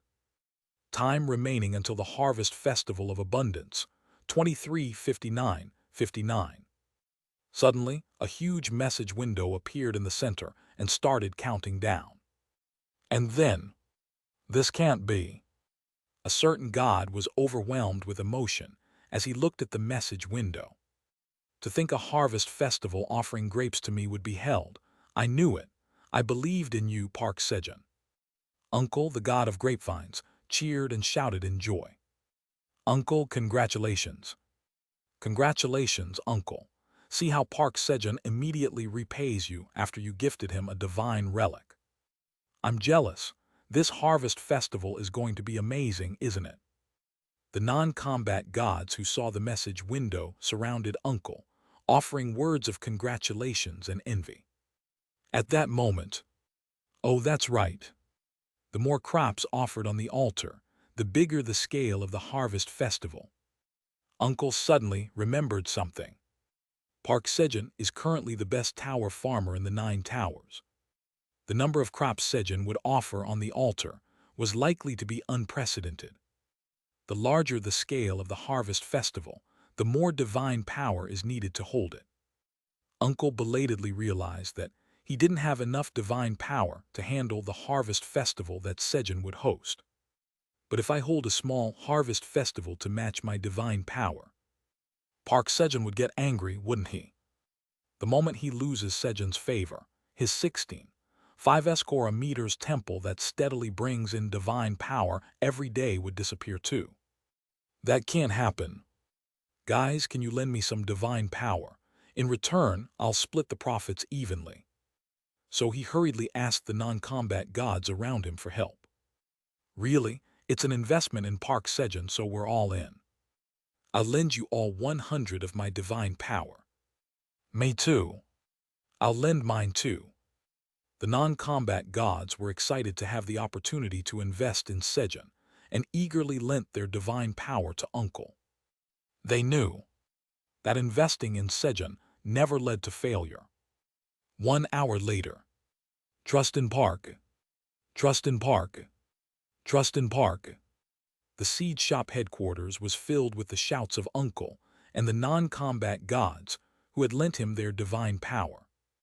Fortunately, this time no combat gods passed by, so they could chant Trust in Park for quite a while. 99th floor of the Black Tower. Bring 100 crops each. I guess offering more crops would be better this time too. Last time, offering 11 types of crops, 100 each, changed the Harvest Festival of Abundance into an Harvest Festival of Abundance and overflowing magic. Guys, bring 100 of each crop from the storage. Kwek. Kwek. Sejun had the mushroom ants bring the crops, and then. All right, first, let's check if we have 100 of the Transcendence black beans and medicinal mugwort. He began to take out the Transcendence black beans and medicinal mugwort, which could not be obtained through harvesting. Sejun always wore Theo on his lap when taking out crops from the divine relic, the pouch of abundance, which he had received from Lee. Even though the description said that the crops would increase randomly between 1 and 10, Sejun almost always got 10 crops with a 50% probability. For the other 50%, he got 9 just once, and after that it was 11-13. Theo's luck was so strong that it exceeded the performance of the divine relic.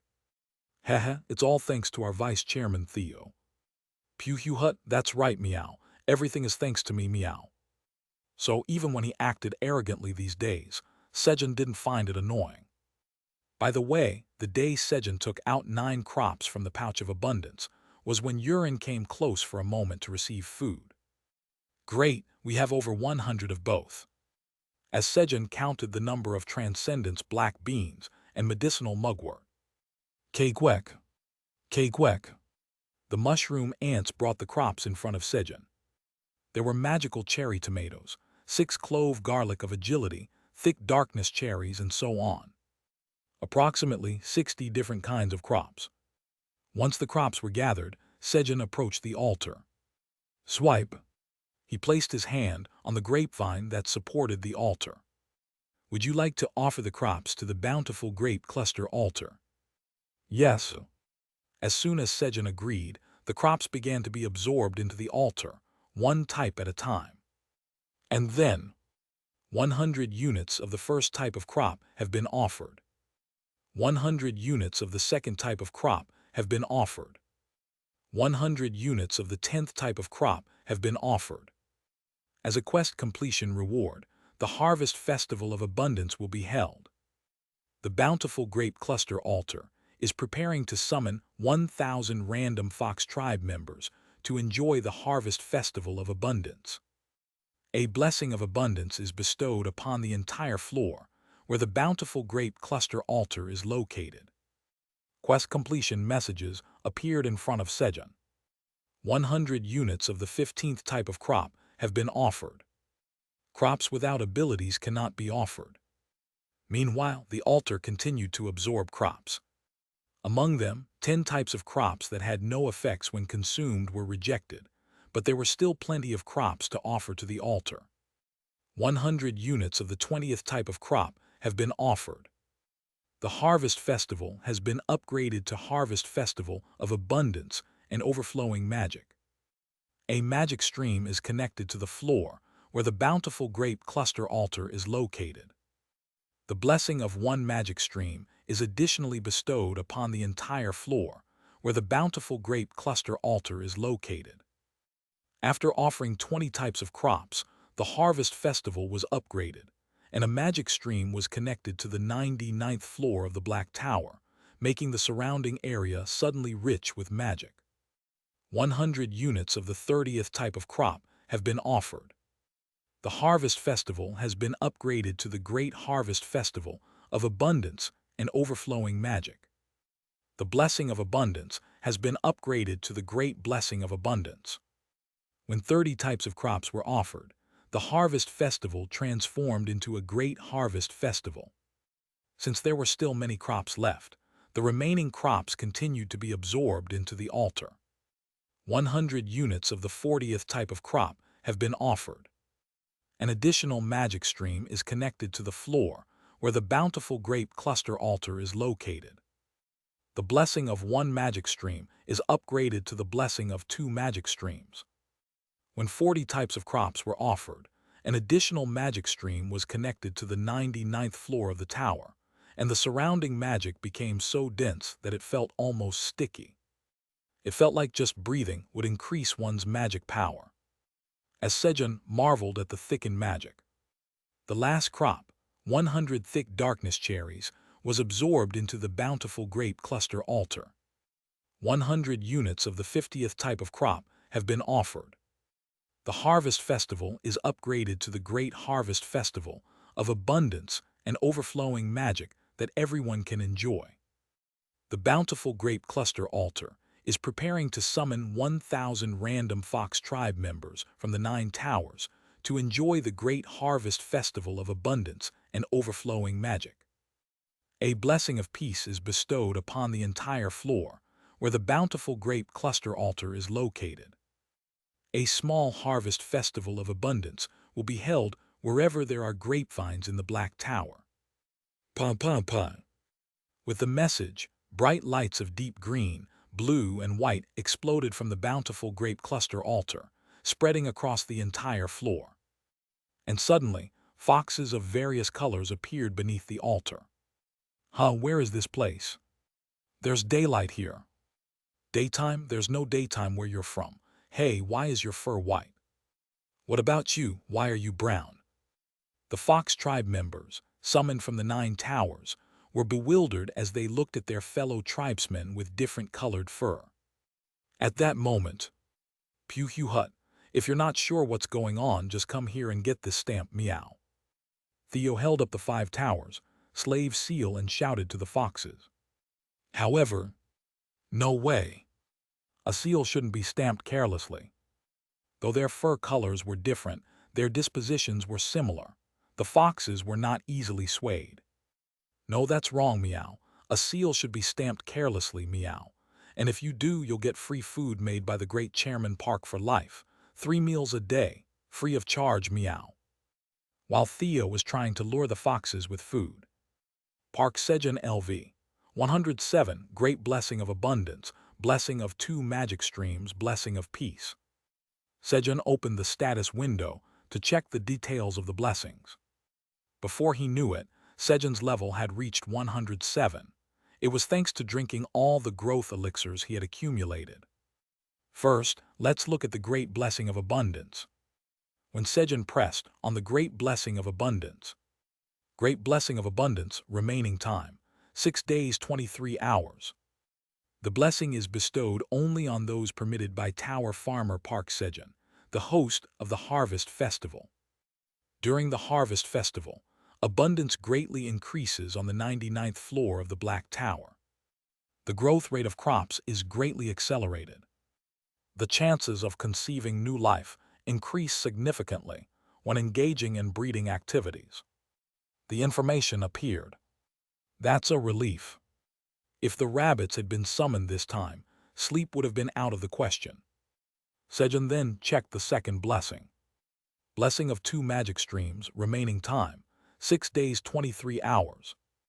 The blessing is bestowed only on those permitted by Tower Farmer Park Sejun, the host of the Harvest Festival. 2 magic streams are connected to the 99th floor of the Black Tower during the Harvest Festival. The magic power stat increases by 1 to 1,000 every hour, depending on magic affinity. Magic recovery speed increases. The power of magic increases. It's really true. Just breathing really did increase his magic power. But it was a bit unsettling.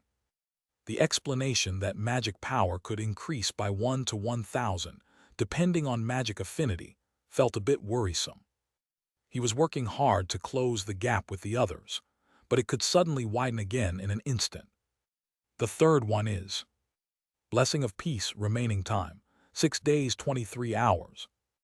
A blessing for peace is bestowed upon all places where the harvest festival is held. To prevent harming each other, attack power decreases as the festival progresses. Attack power decreases by 5% every 24 hours. As Sejun was checking the last blessing, deep underground, blessing of peace is bestowed. Flash. Flamey's avatar opened its eyes. It's a success, yay. When Flamey created a purple flame, the power of the tree of creation amplifies the effect of the blessing of peace by 5 times. The effect of the blessing was amplified. It was the amplifying flame that boosted all effects 5-fold, having thus created an environment where she could move freely. In just 5 days I can see Master. Creak. Flamey began to stretch, eagerly waiting for the day it would reunite with Sejun. And back on the surface, if you give me 30 additional clusters of grapes, I'll stamp the seal. Among the foxes who initially resisted, some began to show interest in Theo's offer. They were the silver foxes from the Silver Tower, where the food situation was not good. Deal meow. And so the transaction was completed. Press. When Theo stamped the seal on the fox's paws. Kyung. Eat a lot. Kyungi began distributing 30 clusters of grapes and various other food items to the foxes who had stamped the seal. Gulp. They looked at the food they received, swallowing their saliva in hunger, but they desperately held back. They needed to take this food back to their starving kin. Knack, just hold on a little longer. Yeah, if we wait just 4 more days, we can eat all the grapes we want at the grape-eating contest. And there's also the grape wine drinking contest. That's right. As the silver foxes imagined eating grapes and drinking grape wine to their heart's content, battling their hunger. Guys, time to eat. Sejun called out to the group after preparing dinner. Sizzle. Today's menu was grilled pork belly. Gulp. All the foxes' noses began to twitch, drawn toward Sejun's cooking area. At that moment, you guys come eat too. Sejun invited the silver foxes over. Since they had joined Sejun's company, their meals were of course free. Thank you. As the silver foxes who received Sejun's invitation entered the cooking area. Bayanim, why don't we eat here? All their faces look so gentle and weak. That's right. If we act a bit tough, they'll immediately flatten themselves on the ground. The red foxes, much larger and taller than the others, began to whisper among themselves, gathering around Bayan. A little while later. Bang! Hey, if you invite us to the harvest festival, shouldn't you feed us? Yeah, give us food now, before we kill you all. Bayan and the red foxes, exuding a murderous aura, burst through the door of the cooking area. Kyung, did you just say you're going to kill Dad? Hearing their words, Kyungi put down the Sam he was about to eat and crackle. He began to take out his thunderbolt staff from his snack pouch. 2 lettuce leaves layered with 2 perilla leaves, 1 spoonful of white rice on top, 5 pieces of pork belly. On top of that, seasoned green onion, 2 pieces of grilled kimchi, 3 slices of Xinjiang chili pepper and garlic, and a dab of samjang to make the sam. Sam essentially means wrap, and samjang is a sauce used for wrapping. The fact that Kyungi put down the sam made, with what he considered the best delicious combination, showed how angry he was. The red foxes had chosen the worst possible way to become slaves. And then, my Kyungi. Sejun was deeply moved as he watched Kyungi put down the sam he had made for him. Chapter 467, Trying to Have Your Cool Name, Not a Chance. Bayan, the tyrant of the 87th floor of the Red Tower. In that place, Baeon's actions were law and his words were truth. If he liked something, he took it. If he didn't like it, he hid it. He collected taxes from nearby villages and made them offer tribute. Although Baeon was arrogant and conceited, he knew his limits. Whenever a new presence appeared, Baeon would first observe whether they were stronger or weaker than him, without provoking them. If they were strong, he would grovel and offer tributes to send them elsewhere. If they were weak, he would trample them immediately. He was a typical case of being strong against the weak and weak against the strong, a classic weak-strong, strong-weak style. That was Baeon's survival strategy. If I can just take control of this place, I won't have to worry about food for a while. That's why, despite his excitement at seeing the thriving crops in the vast farmland, he held himself back. You never know. With patience, he cautiously scanned the surroundings with cold eyes, checking for any stronger presence. And then, the human seems to be the strongest, and the cat, bear, and dog are probably just pets for amusement. Baeon completely misjudged the situation. Theo had grown so accustomed to suppressing his aura because of Sejun that it had become as natural as breathing. Kyungi was in a calm state, compressing his aura due to the power, calm before the storm. Of course, Blackie was genuinely weak. I can handle this alone. Although Baeon thought it was manageable, he still didn't act immediately. There could still be a stronger force he hadn't noticed somewhere else. Once I make a move, there's no turning back. While Baeon was cautiously waiting for the right moment, he saw the human sharing a meal with silver foxes, who had become slaves, accompanied by an irresistible, delicious aroma. HMPH, this guy really knows nothing about the ways of the world. Giving meals to slaves. He was angry. He and his subordinates had lived such hard lives that they could count on their toes the number of times they had eaten their fill. It was clear to him that this guy had never suffered a day in his life. And, considering that no one had shown up even while they were eating something delicious, it was obvious that there was no one stronger than this human here. To Baeon, who believed that the strongest should get the best food, this confirmed that there was no one stronger in this place. Just then, Baeon Nim, his subordinates started egging him on. Shall I then? Thanks to them, he could step forward without losing face. All right, we'll take this place. Yes, with his subordinates lined up behind him. Hehe, now it's all mine. Baeon headed towards the cooking area in a good mood. Crackle. Baeon and his subordinates had a truly electrifying experience from Kyungi's Thunderbolt staff. Every time they were struck, they felt pain so intense that it was as if they were being fried alive. After the brutal beating ended, Pew-hud. Thunk. Theo approached, grinning like a villain, and stamped Baeon with the seal that had enslaved the silver foxes. But, unable to make a slave, as they are a resident of the Red Tower. Thunk. After several failed attempts. Meow, it's not working, meow, Pew-hud. Then I'll stamp it directly, meow. He forcibly lifted Baeon's front paw to stamp the slave contract. Baeon tried to resist, but what this strength? The power was immense. It turned out the bear had been hiding his strength, and so had the cat. Thunk. And just like that, Baeon stamped the contract and became a slave. At that moment, Kaying. Blackie started climbing all over him energetically. Kaying. You dared to say you'd kill our butler. Want to get killed by the great noble wolf Blackie, protector of the Black Tower's tower farmer Park Sejun. Blackie furiously stomped on him with his little paws. Not only had he become a slave, but now even a puppy was stomping on him. It was humiliating. He was angry, but the thought that this puppy might also be hiding its strength stopped him from resisting.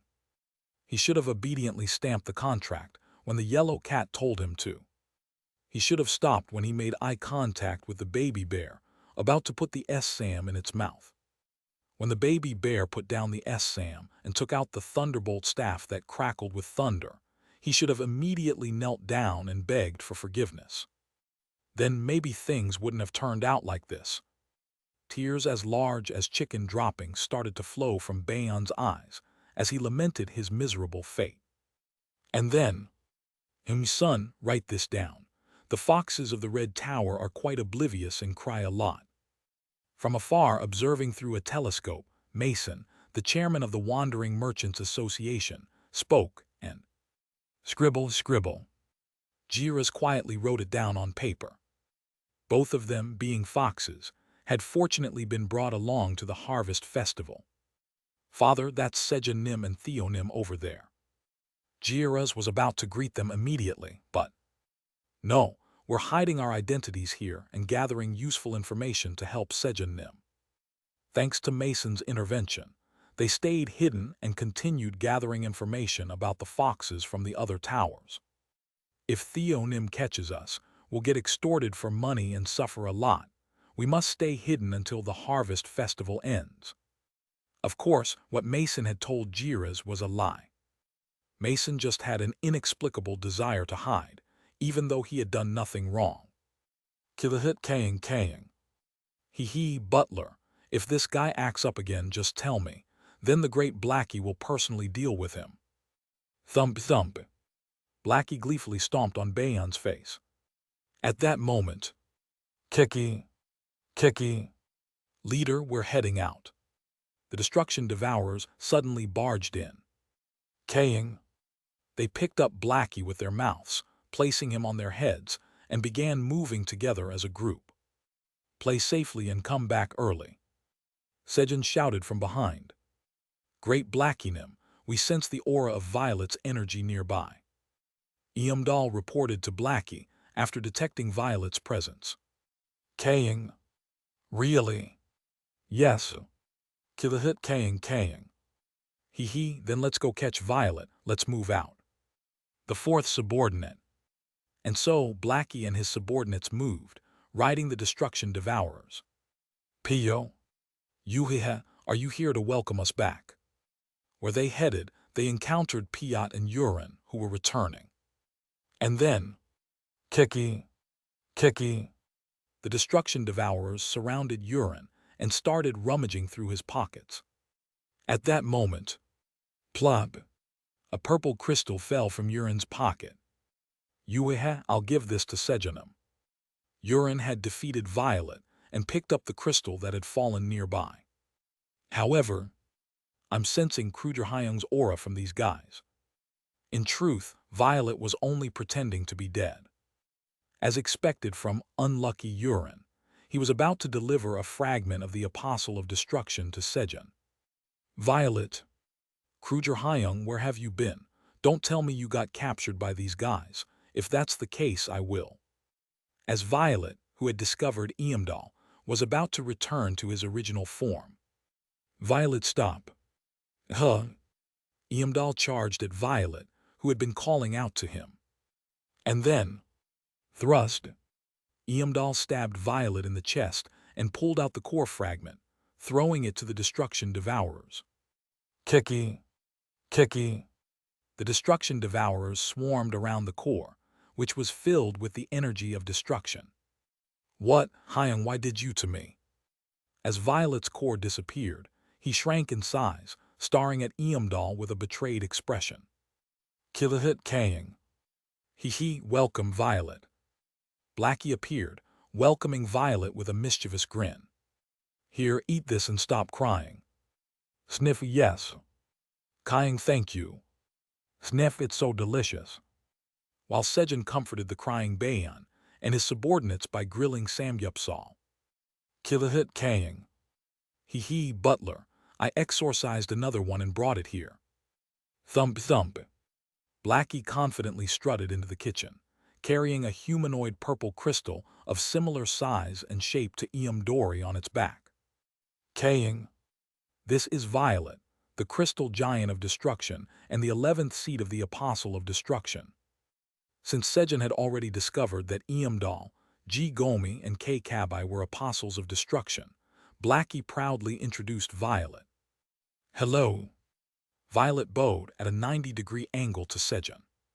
Honestly, Violet wasn't happy about greeting a human like this. But he couldn't be disrespectful toward the butler of the great Blackie Nim, formerly known as Fenrir, the god-hunting noble wolf.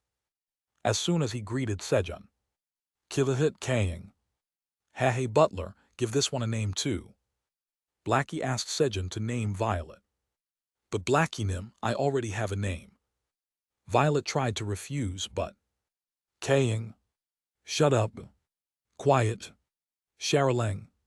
Trying to have your cool name, not a chance. With jealousy burning in their eyes, Blackie, Eamdal and Kkabai glared at Violet, leaving out only Gomi. Thump thump. They looked at Sejun with eager, expectant eyes. Hem. And so, Sejun's nomming shop opened again before a day had passed. Borodori, TL, Borodori Kopododati Anus, is the Korean name for Tinky Winky from Teletubbies, a British children's television series. The moment he saw Violet's purple body, this name popped into his mind. No. Borodori lacked sincerity and creativity. The next name that came to mind was, since Violet was about the size of a thumb-sized purple crystal, Iambojiang. TL, Iambojiang ko umbadung anus, is a portmanteau derived from the combination of the words ko umdi anus, ko kuki anus, Iamjikyugi meaning thumb-sized and ko podase anus, ko sudung anus, Borisik sujiang meaning purple crystal. The term Iambojiang is formed by taking Iam, ko anus, from Iamjikyugi, Bo ko pa anus from Borisik and Jiang, ko chung anus from Sujiang, resulting in ko umbadung anus. But this followed the same pattern he used when nomming Eamdal, so it was discarded. Maybe it was because he had already come up with the once-in-a-lifetime masterpiece name Black Torch today. No good ideas were coming to him. Show me if you have any special skills. So today, instead of focusing on appearance, he decided to base the name on abilities. I can grow and detonate amethysts. Why am I nervous about this? At Sejun's request, Violet detached part of his body and demonstrated his ability. Whoosh! The purple crystal ignited, and purple flames began to burn. Normally, it would have exploded instantly, but due to Violet's lack of power, the crystal burned slowly, leading to this phenomenon. This isn't right. Violet, flustered, was embarrassed by the unexpected result. Since it makes purple fire Babiri, TL, combination of kolpodase anus, Borisik meaning purple and kolpu anus, Bul meaning fire making it Babiri kolpabuti anus. Since it makes purple flames Boyomi, TL, combination of kolpodase anus, Borisik meaning purple and kolhwayum anus, Hwayum meaning flame making it Boyomi kolpayami anus. Since it explodes crystals Supoki, TL, combination of Sudung anus, Sujiang meaning crystal and Pokpa anus, Pogbal meaning explosion making it Supoki Supahi anus.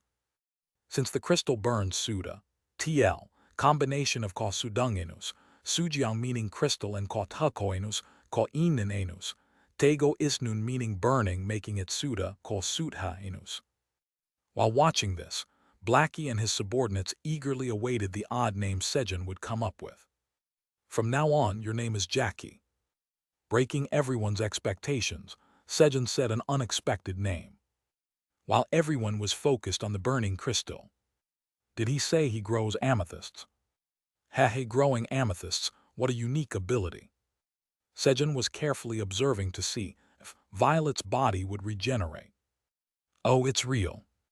As amethyst grew back from Violet's body, regenerating the part that was just detached. A word flashed into his mind like lightning. Amethyst growing, shortened to Jackie, TL, kochesudung enus kokiuhi enus, jasujung kiyugi meaning growing amethyst is shortened to kocheki enus Jackie. Kilahit kaying. As expected of my butler, you never disappoint me. As expected of Sejun Nim. Kurug. Sharalang. So my name is Jackie. Except for Violet, who had just received the name, Blackie and his subordinates were satisfied with Sejun's latest nomming masterpiece.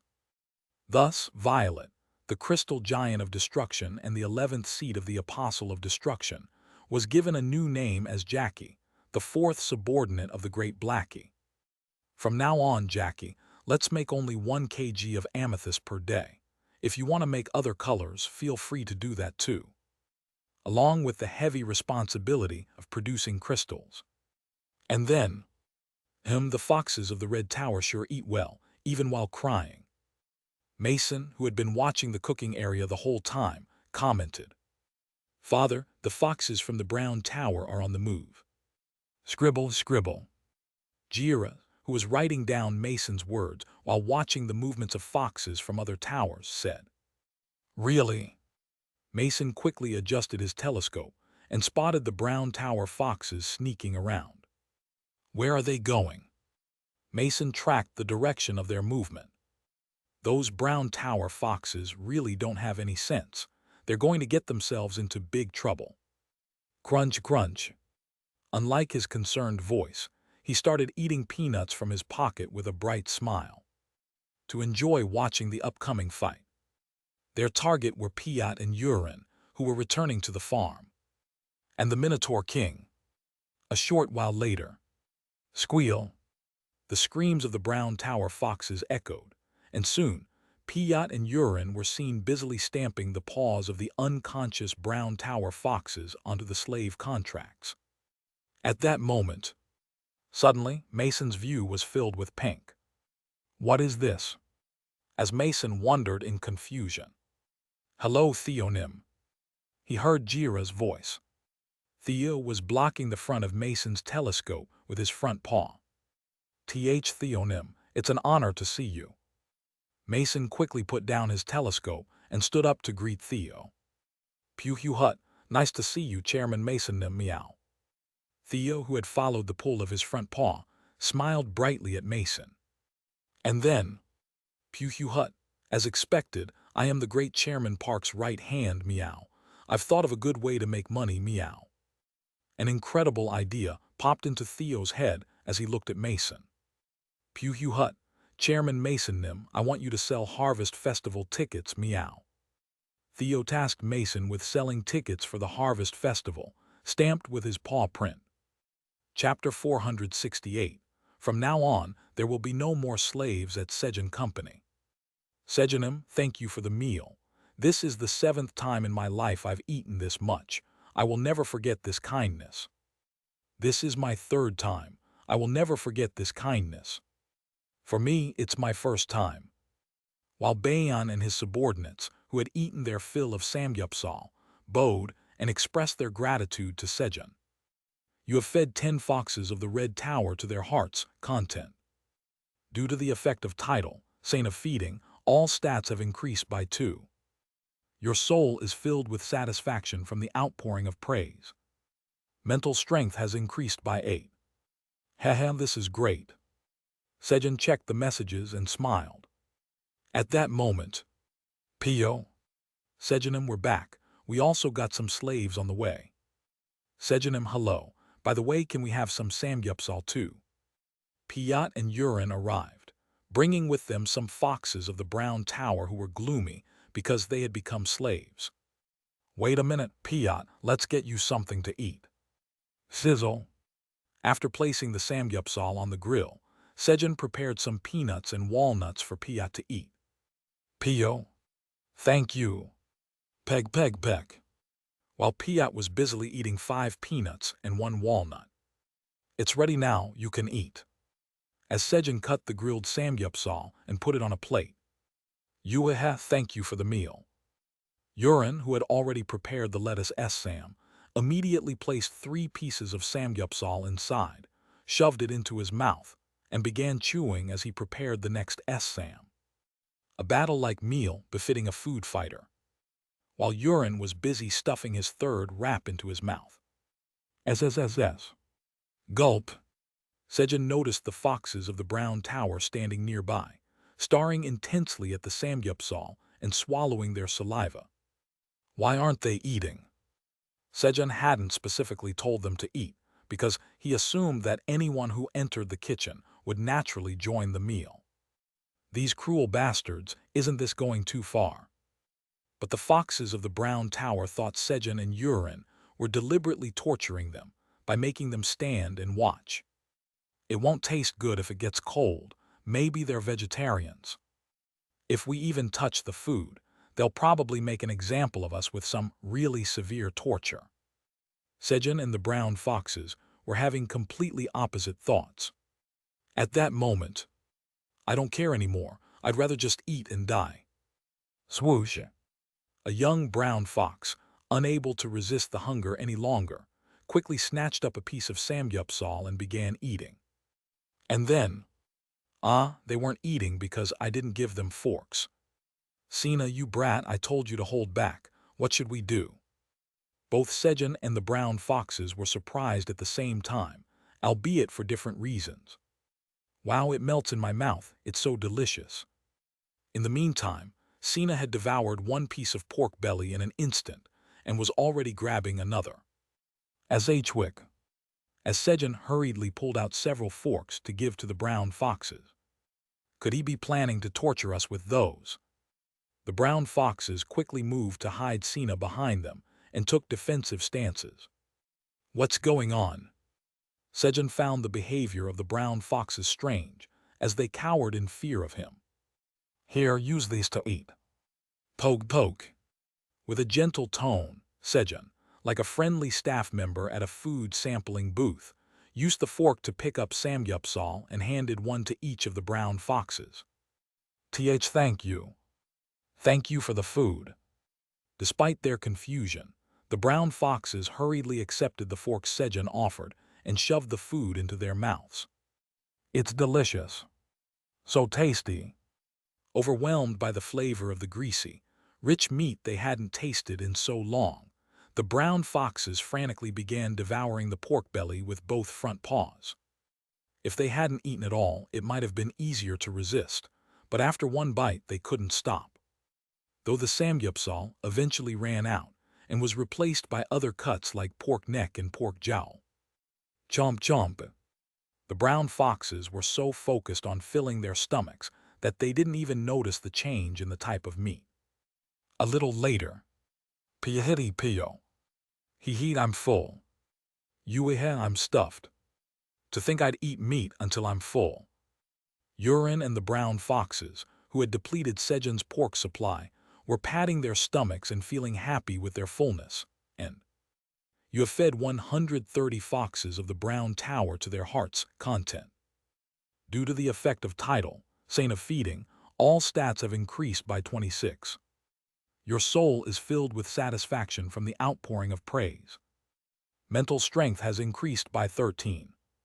Sejun, who had traded his meat for stat boosts, was also content. As the meal came to an end, I'm full. Sina, wasn't it delicious? Yes, it was really tasty.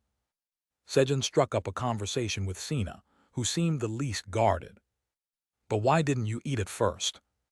The brown foxes hadn't used the fork Sejun had provided, instead grabbing the meat with their bare paws, so it clearly wasn't a problem with the forks. Well, because we're slaves, if a slave recklessly eats their master's food, it's a big problem. Wait, are you going to punish us because we ate a lot of meat? Sina suddenly asked Sejun in a terrified voice, looking at him with fearful eyes. No, absolutely not. Why would I punish you for eating a lot of meat? Sejun strongly denied her assumption and reassured her. The others around him didn't seem to mind being slaves, so he hadn't given it much thought until now. Well, the term slave does carry a very negative connotation. I'll need to revise the policy a bit. Determined to improve the image of Sejun Company, Sejun decided to change the policy.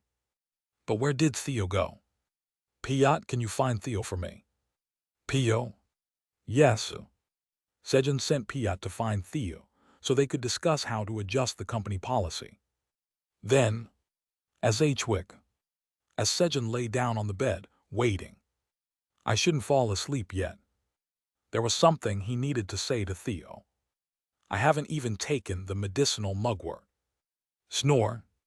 Unable to resist the pull of sleep, Sejun dozed off. Outskirts of destruction. Rumble. As Jormungandr arrived with the Kraken and Hydra to rescue Leviathan. Jormungandrnum, you came, thanks guys. Leviathan mentally expressed his gratitude to the Apostles of Destruction. At that moment, oh welcome Jormungandr, Kraken, Hydra. Halfas greeted the Apostles of Destruction with excitement. Halfas, why did you call us? Jormungandr asked Halfas, wondering the reason for the gathering since they had come all this way. However, why did I call them? In his anger over the Apostles of Destruction not showing up earlier, Halfas had forgotten why he had summoned them. Then we'll be going. All right. With that, Jormungandr left, taking the Snake Faction's Apostles of Destruction with him. What was I trying to do again? Halfas looked around, scratching his head. All right, I need to destroy the worlds.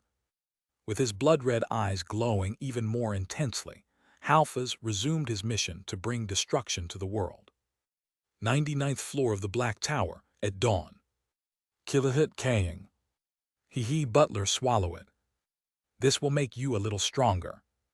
Blackie placed a purified fragment of Violet's core into Sejun's mouth and thump it. Pressed it down with his front paw. Swoosh. Gulp. The core fragment smoothly slid down Sejun's throat. Normally, mixing two different core fragments would be disastrous, but absorb it, my core.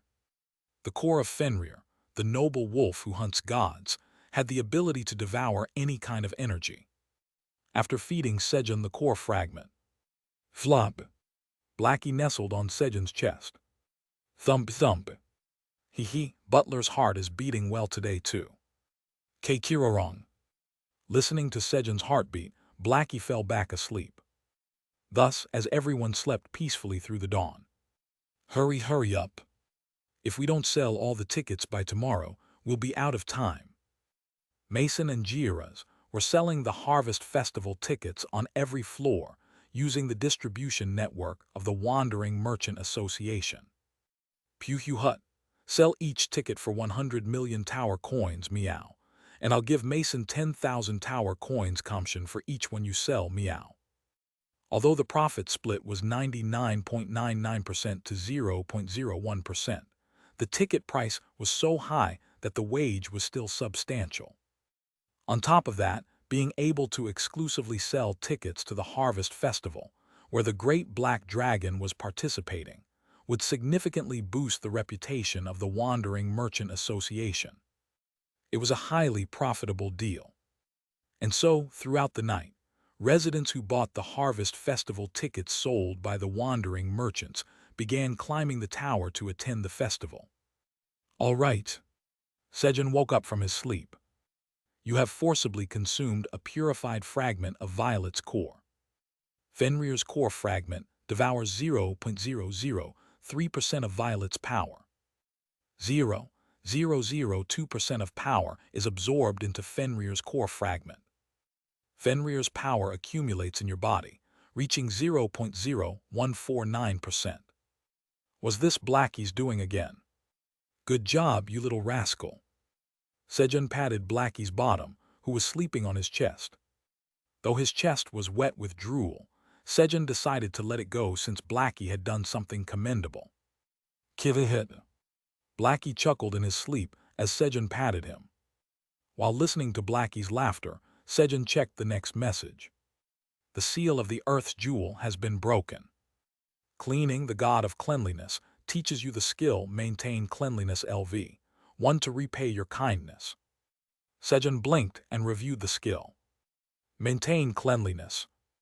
Sejun rubbed his eyes and checked the skill. Maintain Cleanliness LV, 1. Cleans the area within a 10 cm radius around the hand using the skill.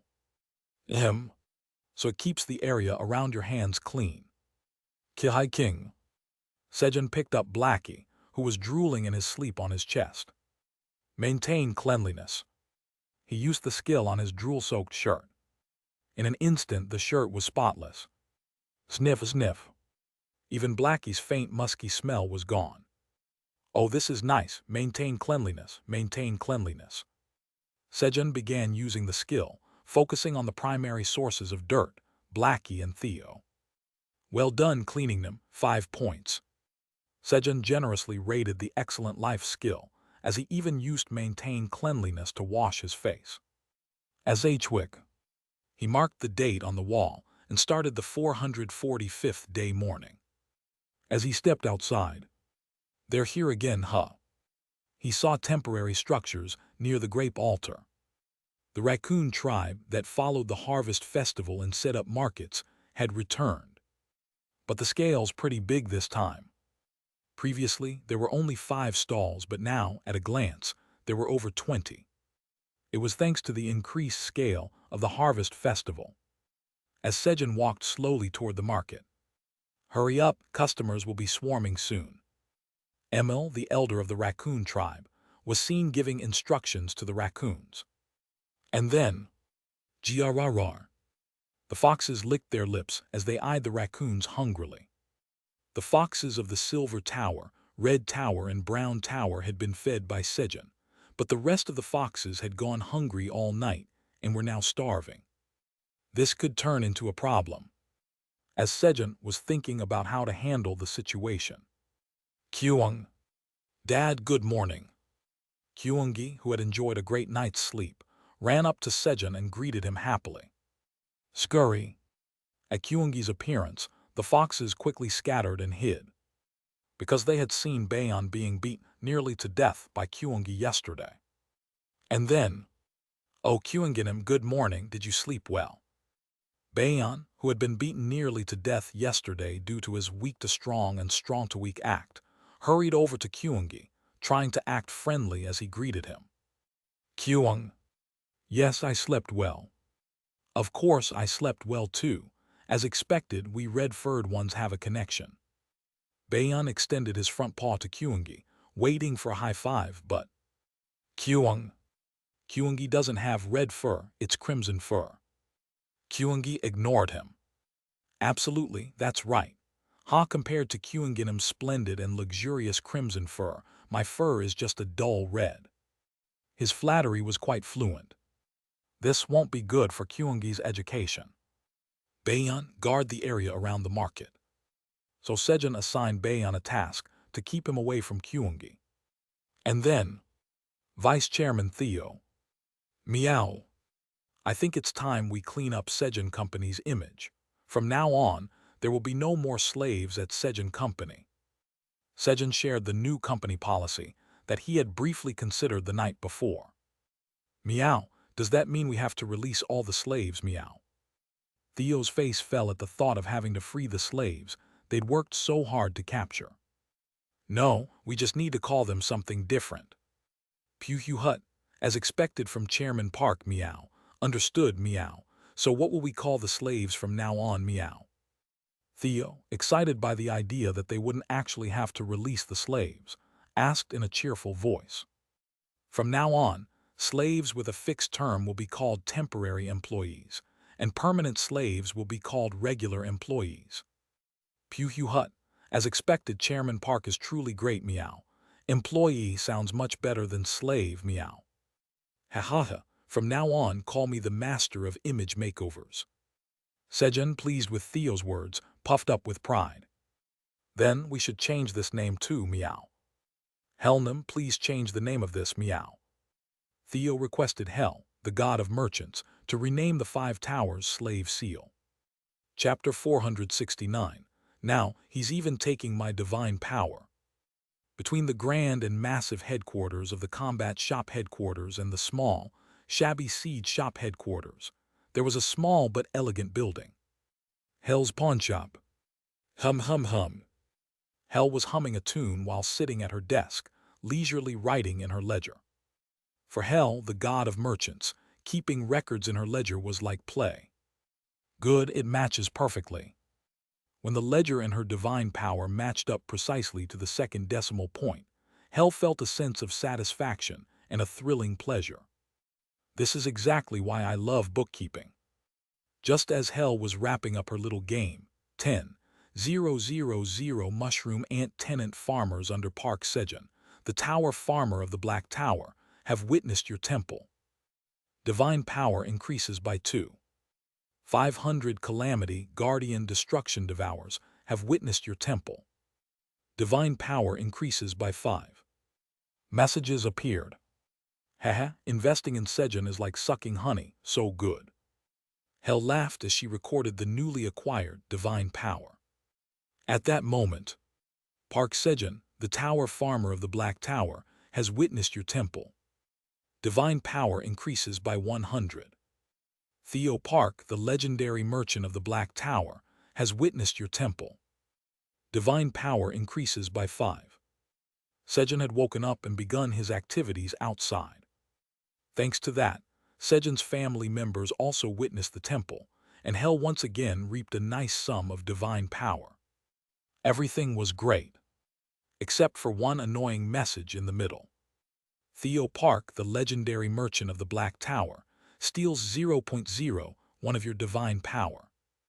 Since yesterday, whenever Theo witnessed the temple, he had been stealing a small amount of divine power. Theo Park, the legendary merchant of the Black Tower, has witnessed your temple. Theo Park, the legendary merchant of the Black Tower, steals 0.01 of your divine power. And it was happening continuously. Normally, even if someone witnessed the temple several times, divine power would accumulate only once per day. But for some strange reason, Theo was stealing divine power every time he saw the temple. This damned freeloader, now he's even taking my divine power. Though the amount going out wasn't significant compared to what was coming in, Hel didn't like having to mark a negative in her ledger. Theo had been diligently hunting his talent, Energy Absorber, to protect Sejun, and at some point, the talent, Energy Absorber, had evolved into a strange form that even absorbed divine power. While Hel was cursing Theo Park, the legendary merchant of the Black Tower, demands a name change for the 5 Towers slave seal. Theo Park, the legendary merchant of the Black Tower, insists that the word employee must be included in the item's new name. As if he wasn't already a handful, now Theo was even talking to her. What? He wants to change the name of a legendary merchant's item. An item's name reflects its essence. Therefore, changing the name of an item could alter its very nature. In other words, it could become a completely different item than before. Hel explained diligently about the consequences of changing an item's name, but Theo Park, the legendary merchant of the Black Tower, says he doesn't care and threatens impeachment if you refuse. Theo Park, the legendary merchant of the Black Tower, begins a vote to impeach Hel, the god of merchants. A vote to impeach Hel, the god of merchants, has begun. If 3 more votes are cast in favor within a year, Hel, the god of merchants, will be impeached. Theo immediately started the impeachment vote. Now that he had turned Turbo and Shark, the legendary merchants of the Green Tower, into slaves, Theo wielded 8 votes, making his threats even more intimidating. This damned little cat. No, it's not like I was refusing. I was just explaining what happens when you change the name of a merchant's item. Explaining. So, you just want employee added to the name. In the face of Theo's impeachment threat, Hel finally gave in to his demand. First, send me the 5 Towers slave seal, and here, take this. Hel sent a scroll to Theo. Theo Park, the legendary merchant of the Black Tower, asks what this is. You must have used it when you took the legendary merchant exam. It's a legendary merchant item creation scroll. When you open it, the names and quantities of the required materials will appear. You need to gather those to change the item's name. In order to change the name of a legendary merchant item, 1 legendary merchant item creation scroll was necessary. Compared to the process of creating a legendary merchant item, this was relatively easy, but depending on the items listed in the scroll, it could turn into an insanely difficult task. And then, Theo Park, the legendary merchant of the Black Tower, has opened the legendary merchant item creation scroll. Theo Park, the legendary merchant of the Black Tower, has been given a quest to collect one scale from each of the great 9 dragon tribes. Theo drew materials known for being impossibly difficult to obtain, even among the hardest of tasks. Wow, this is going to be seriously tough. Collecting one scale from each of the 9 dragon tribes was far more difficult than gathering 100 scales from one dragon. First, it would take 9 encounters with the notoriously ill-tempered dragons, and then getting a scale during those 9 encounters. At the very least, you'd have to risk your life 18 times. Not to mention, you could die just trying to get to where the dragons were, so if you considered that. Has his luck always been this bad? This time, I didn't interfere at all, as Hell was thinking about how terrible Theo's luck was. Theo Park, the legendary merchant of the Black Tower, has gathered all 9 scales from the great 9 dragon tribes. Acquired one scale from Kaiser Pratani, the leader of the great black dragons. Acquired one scale from Kellyan Maimb, the leader of the great white dragons. Messages appeared. He gathered them all already. A quest that would take a lifetime, he finished it this quickly. Sure, I expected him to get the black dragon scale since he's friendly with them, but how did he get the others? Moreover, 6 of the scales Theo sent were from the leaders of the black, white, red, purple, green, and blue dragons. Theo Park, the legendary merchant of the Black Tower, urges you to hurry up and change the item's name. Theo Park, the legendary merchant of the Black Tower, begins a vote to impeach Hell, the god of merchants. All right, I get it. Under Theo's pressure, Hell quickly placed the 5 towers, slave seal, and the 9 dragon scales in her hand. And then, he said the word employee must be included, right? Employee, employee, employee. Chanting the word employee like a spell, Hell injected divine power into HWE hand. Wulong. The seal and the scales in her hand melted and started to fuse into one. How will it turn out? Hell watched, wondering. One thing was for sure. With 6 scales from the dragon leaders, the result would be strong and durable. At that moment, F1. Employee. A burst of 9-colored light exploded, and an item with the word employee in its name was born. Outskirts of destruction. Kuhuhu let it all perish.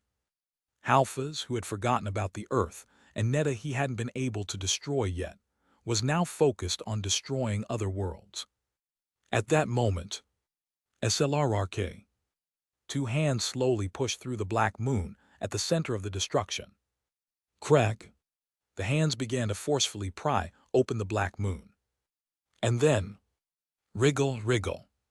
Through the gap in the pried open black moon, brown mucus started oozing out. The mucus gathered and reformed into droplet-like shapes. It was the 5th calamity, slime, which melted everything. Thousands of slimes poured out of the black moon. Reinforcements already. Oh, this time it's slimes. Watching this, Halfas hurriedly flew toward the black moon. The reason Fenrir had assigned Halfas to guard this place was to manage the calamities being replenished through the black moon. I greet the master of destruction. Halfas bowed his head in reverence as he gazed at the crimson eyes beyond the black moon, awaiting instructions for destruction. Why is it you hear Halfas and not Fenrir? Well, it seems that something happened to Fenrir. Fenrir has been defeated. Yes, there has been no contact from him since he entered the Black Tower, and I've heard that pieces of his core are wandering around. That's impossible. I can still sense Fenrir's soul. I also sense the souls of Kruger, Alice, and Delia. Halfas, take the slimes and go retrieve Fenrir and the other apostles. As the crimson eyes of destruction focused on Halfas and the slimes. SSSS. A red mist began to envelop Halfas and the slimes, and in an instant they disappeared. And then, SLLRRK. The hands that had been forcibly holding the black moon open retreated, and the black moon shrank once more. 99th floor of the Black Tower. Oh, that looks delicious. Kyungi, let's go try it. When Sejun pointed to a food stall in the raccoon market selling grilled cheese. Kueha Kuang. Hehe sounds good. Kuangi lifted both of his front paws in excitement at Sejun's suggestion. Oh, it's delicious. Kueha. The two wandered through the market, tasting food from every stall. After they had visited all the stalls, they finally headed toward the last one, owned by Emil, the elder of the raccoon tribe. Hel, the god of merchants, says she changed the item's name to include employee, but she's not sure if she did it right. Theo, having received the renamed legendary merchant item from Hel, laughed. Pew Hut, Chairman Park, look at this, meow. I did exactly what you asked and changed slave to employee, meow. Did I do well, meow? Hopping to be praised by Sejun, Theo handed over the legendary merchant item with his front paws. 9 Dragons, Employee Contract Seal. A high-class seal with a dragon's head, emitting a brilliant light in 9 colors, surrounded by the scales of 9 dragons. So that's what he was getting out of the void storage earlier. Sejun thought as he examined the seal's options. 9 Dragons, Employee Contract Seal. A newly created seal made by combining the 5 towers, slave seal with the scales of the 9 dragons. You can easily make an employee contract by stamping the seal on the other party's body. Those who were previously marked by the 5 towers, slave seal, will automatically become 1-year contract employees. The seal can be used up to 100 times. TL, it's probably an error or maybe not, but I guess it should be 100 times per month or day. Otherwise, this will become a useless item based on the scale at which Theo makes slaves after only 100 uses. During the contract period, employees will receive a salary and 3 meals a day. However, the owner of the seal must guarantee the employees' meals and wages every day. Meals are provided automatically, and if meals are not provided, the contract is automatically nullified. Employees belonging to a tower affiliated with a dragon acting as its administrators will be protected by that dragon during the contract period. However, if the contract is violated, the employee will incur the wrath of the dragon and be expelled from the tower. Current affiliated tower administrators, none. Bound to Park Sejun, the tower farmer of the Black Tower, and Theo Park, the legendary merchant of the Black Tower. Usage restrictions. Theo Park, the legendary merchant of the Black Tower, any superior of Theo Park, magic power 3000 or higher. Creator, Hel, the god of merchants. Grade. Skill, Eternal Contract Master. Eternal Contract Master. Employee contracts last indefinitely. Even if meals are not provided, the contract will not be nullified. However, the missed meals must be provided later in one batch. Can be used up to 50 times per month. The effect had weakened significantly compared to the previous version. With the new seal, a contract only lasted for 1 year. Plus, if 3 meals weren't provided daily, the contract would automatically be nullified. Moreover, although there was a skill to create permanent employees, its use was limited to 50 times per month. Instead, there was a benefit that both Sejun and Theo could use the seal themselves, and if they formed an alliance with a dragon managing a tower, their employees would receive the protection of that dragon. Receiving a dragon's protection was an incredible privilege. Who would dare mess with someone under the protection of a dragon? I'll look into how to affiliate with dragons later. Vice Chairman Theo, you did well. Sejun patted Theo's head, who was staring at him with sparkling eyes. Pew Hut, of course, meow. I Vice Chairman Theo always do well, meow. Yes, you usually do well, but today you did even better. Pew Hut, keep going, meow. Theo's lips curled up in joy from Sejun's praise. At that moment, a message appeared. The first event of the Harvest Festival, the Grape Harvesting Competition, will begin shortly.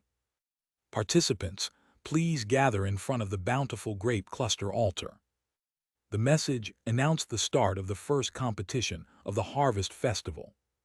Chapter 470, Don't You Smell Meat Grilling Somewhere? SRRRK. along with the message announcing the appearance of the grape harvesting competition.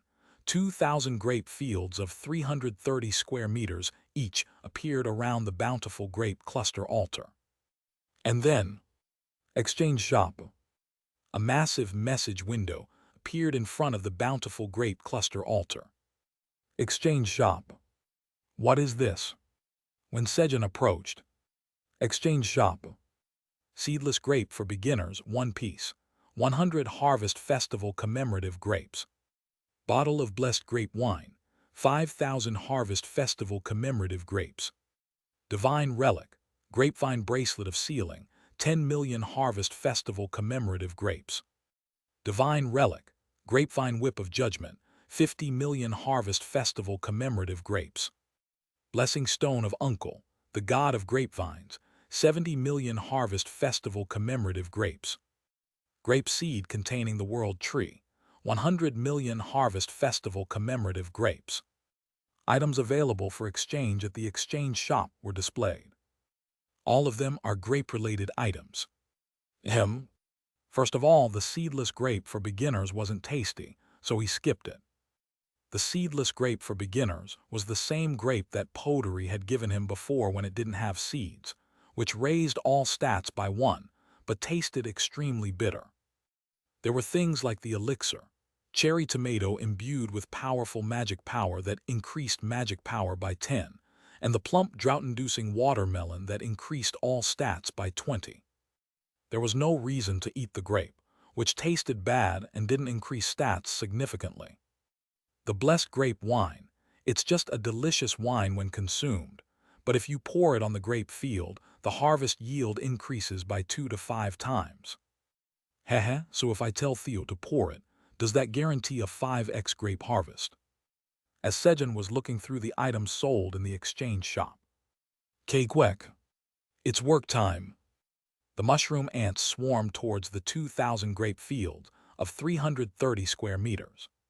But, Kwek. Only 1 mushroom ant could enter each field. Kwek. We can't get in. Kwek. Hurry up and harvest. The 2,000 mushroom ants that had entered the fields were cheered on by the mushroom ants who couldn't get in.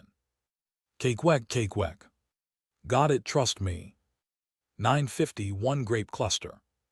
Encouraged by their comrades, the 2,000 mushroom ants began harvesting grapes. After 10 minutes. Grape harvesting competition ranking. First place, mushroom ant 1009, 355 clusters, and 50 others 99th floor of the Black Tower. Second place, mushroom ant 204, 354 clusters, and 70 others 99th floor of the Black Tower. Third place, mushroom ant 4912, 353 clusters, and 50 others 99th floor of the Black Tower. The rankings of the mushroom ants were displayed. The mushroom ants, diligent but low in agility, couldn't harvest many grapes due to their slow harvesting speed. Swoosh! The mushroom ants who had participated in the competition were automatically moved out of the grape fields. Kwek. Believe in me. Then another 2,000 mushroom ants around the field entered to harvest the grapes. And then, Kwek. The harvested grapes disappeared.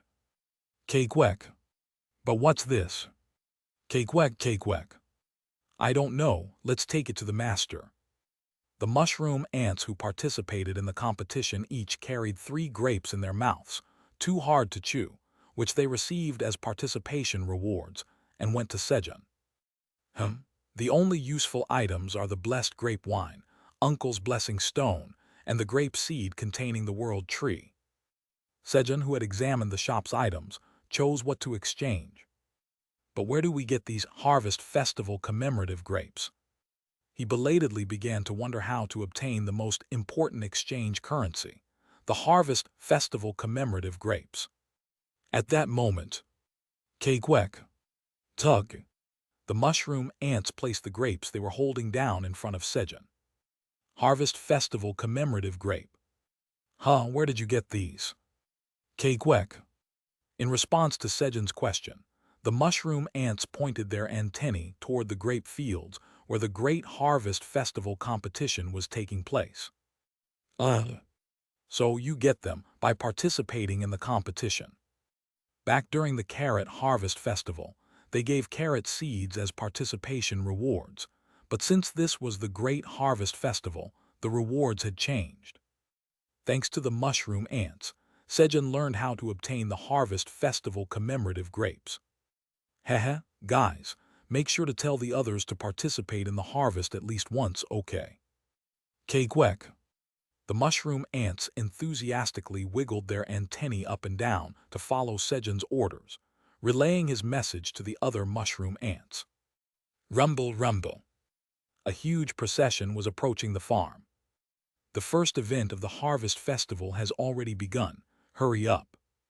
The residents of the Black Tower, who had bought their Harvest Festival tickets at dawn, had just arrived.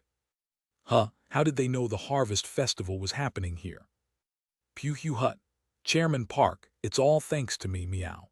I had Chairman Mason of the Wandering Merchants Association sell the Harvest Festival tickets for 100 million tower coins, meow. Really? Really, meow. I Vice Chairman Theo would never lie to the great Chairman Park, meow. That's right, our Vice Chairman Theo would never lie. Very impressive. Pew Hut. Exactly, meow. I Vice Chairman Theo am indeed very impressive, meow, so keep praising me, meow. Heh, all right. Looks like getting Harvest Festival commemorative grapes will be easy. Sejun, while patting Theo's head, gazed at the residents lined up to participate in the grape harvesting competition. Fourth floor of the Black Tower. Boom! Suddenly, a stone shaped like a bunch of grapes rose in the center of the grape farm. SRRRK. At the same time, 10 grape fields, each 330 square meters in size, appeared around the statue. And then, the grape harvesting competition of the Harvest Festival will begin shortly. Those wishing to participate in the competition, please enter the grape fields. A message appeared in front of everyone on the farm. Oh, it's the Harvest Festival. Where are the grape fields? The hunters, who had been waiting impatiently since the message about the Harvest Festival appeared yesterday without any further information, started looking for the grape fields with excitement. While the hunters who entered the field were harvesting grapes. What? Someone's already on the ranking. The first place is Mushroom Ant 1009. Oh, there's a reward for making it into the top 100, and there's a special reward if you make it into the top 5. Really? The other hunters checked what they could see on the stone statue. 10 minutes later, the hunters who participated in the competition saw their harvested grapes disappear, and for every grape cluster they harvested, they received 1 grape seed. Grape Harvesting Competition Ranking. First, Superfin, 520 clusters, 4th floor of the Black Tower. Second, Mare, 490 clusters, 4th floor of the Black Tower. Third, Yashida, 483 clusters, 4th floor of the Black Tower. The hunters took the top ranks, pushing out the mushroom ants. This should be enough to be in the rankings, right? It showed they were from the 99th floor, but they aren't that much. Maybe we were just too scared. After this, let's try climbing the tower again. Yeah.